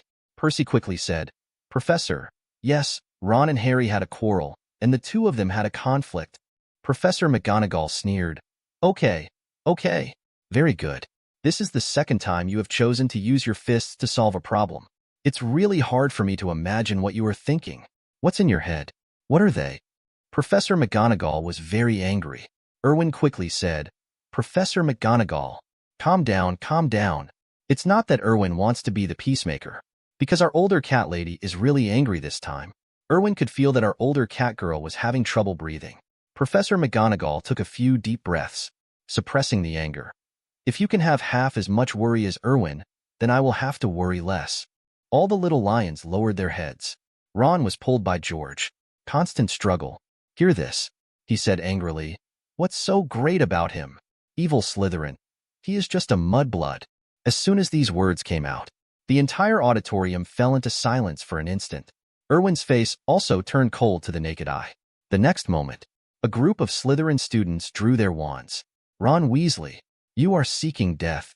Percy and Gemini quickly protected Ron behind them. Take out your wand. The other little lions quickly ran away. People from the other two colleges also looked at Ron in disbelief. They didn't expect Ron to speak like this. Hermione looked at the senior sister aside. Mudblood? What do you mean? The Ravenclaw senior said, It's a very vicious name. In the entire wizarding world, these 3 words are vicious. Hermione's expression also changed.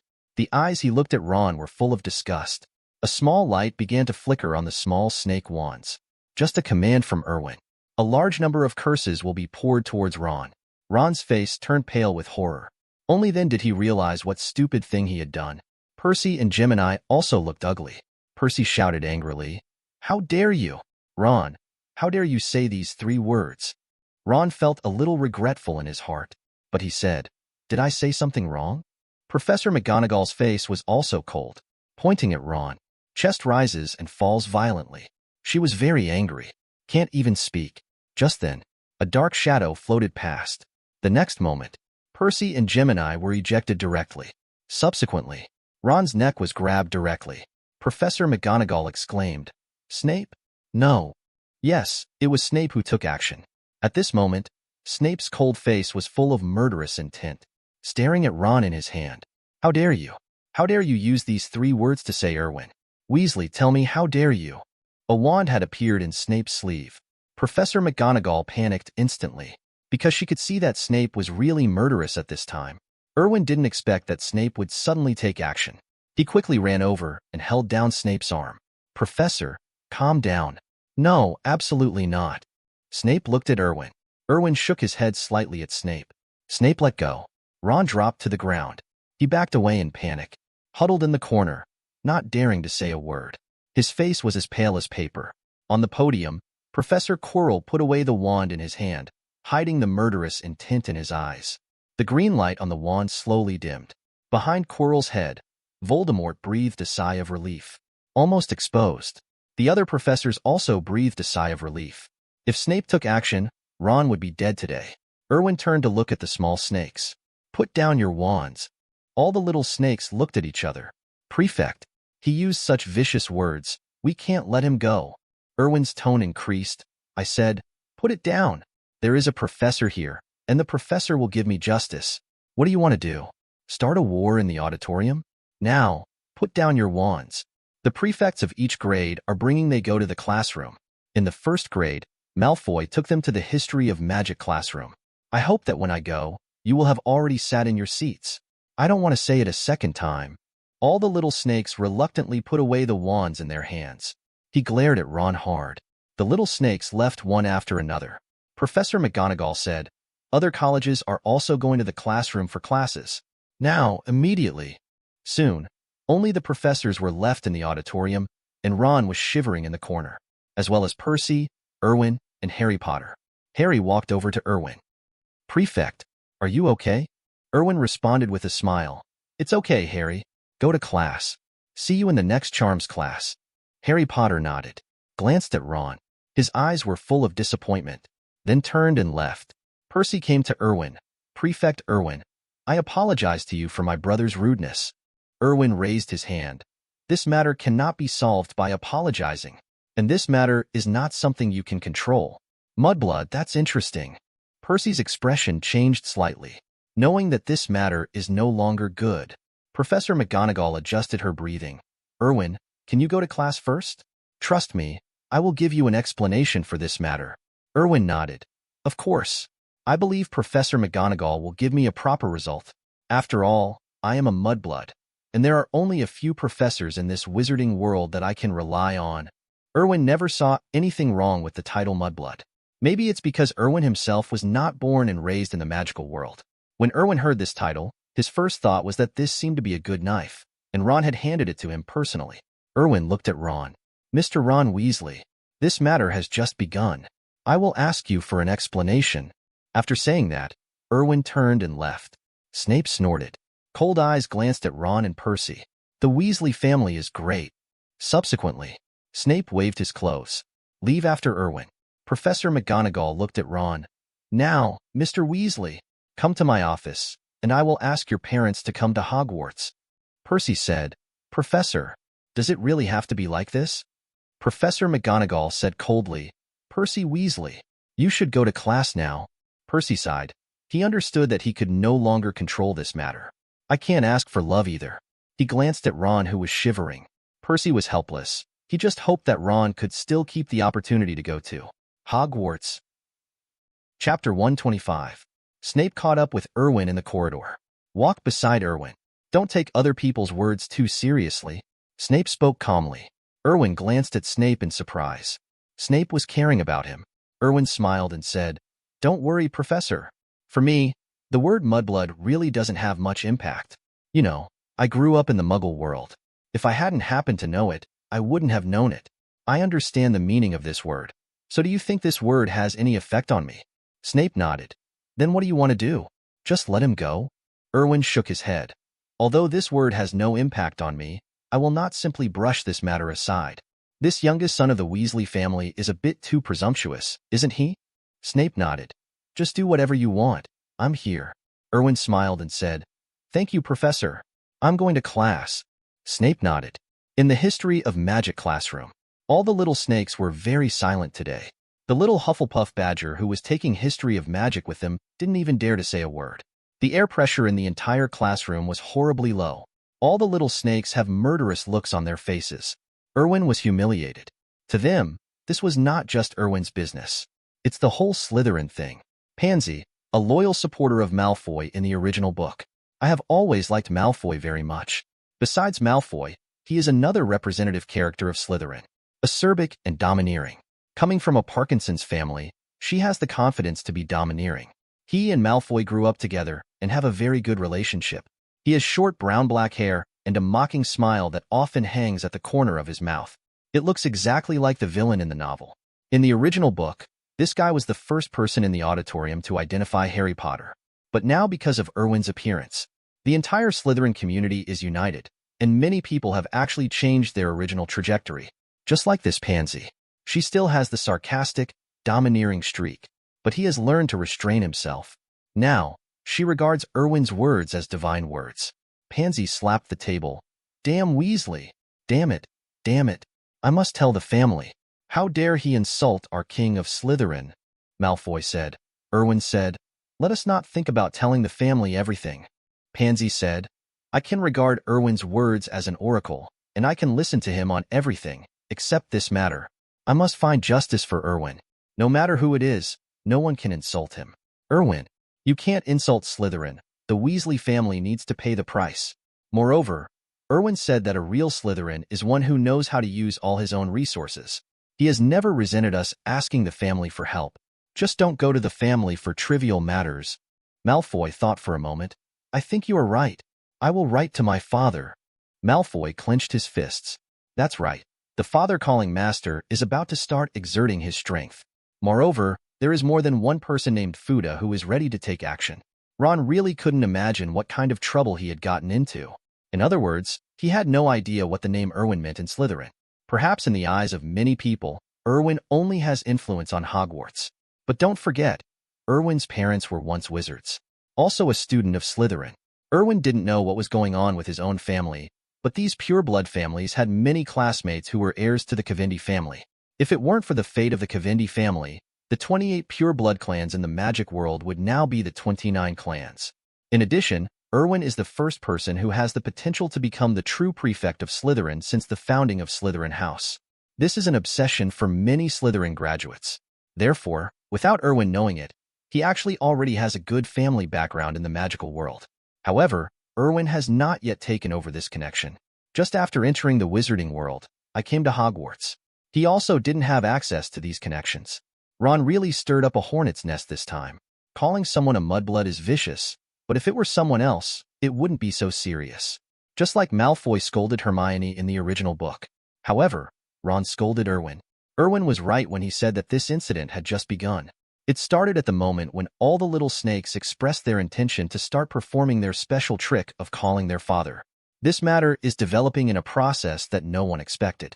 Erwin was going to the History of Magic classroom, connected to the purple lotus mark on the arm. The next moment, Old Tom's voice reached Erwin's mind. Master, Erwin said, we can start early. I got a good knife. This knife will give us unimaginable benefits. Old Tom said, Okay, young master. I will make arrangements right now. Erwin disconnected. The corners of the mouth are raised, and someone gives you a pillow when you feel sleepy. How comfortable this is. It is the Weasley family's misfortune to have a fool like Ron. But this is also Erwin's luck. I also wanted to ask for fertilizer, and the fertilizer was delivered to my door. Erwin had to admit that his luck was a bit too good. Whistling, Erwin came to the door of the History of Magic classroom. Adjusted my clothes. There was that familiar smile on his lips. He adjusted his eyes. Erwin took a deep breath. It's time to test your acting skills again. Erwin walked into the classroom. All the little wizards turned their attention to Erwin. The little snakes stood up quickly. Prefect, Erwin nodded. Isn't the professor here yet? Malfoy said. There are still a few minutes until class. Erwin nodded. Everyone sit down. Get ready for class. The little snakes looked at Erwin with distress in their eyes. Erwin had a smile on his face though, but there was unconcealable sadness deep in his eyes. All the little snakes clenched their fists. Pansy said coldly, Did you see that? Even if the prefect is unhappy, he still keeps smiling. Damn Weasley. Malfoy and all the little snakes were also filled with anger. This emotion infected the little badger. These little badgers are no fools. Naturally, they also saw the sadness hidden deep in Erwin's eyes. They were also filled with disgust for the culprit Ron. With the word mudblood, Ron was able to use his map cannon. Really speaking, the ones with the most mudbloods happened to be the other 3 houses besides Slytherin. Thanks for watching. You can find the next videos in the playlist linked in the info card, directly on my channel, or right here on the screen. And as always, if you have any feedback, feel free to share it in the comments too.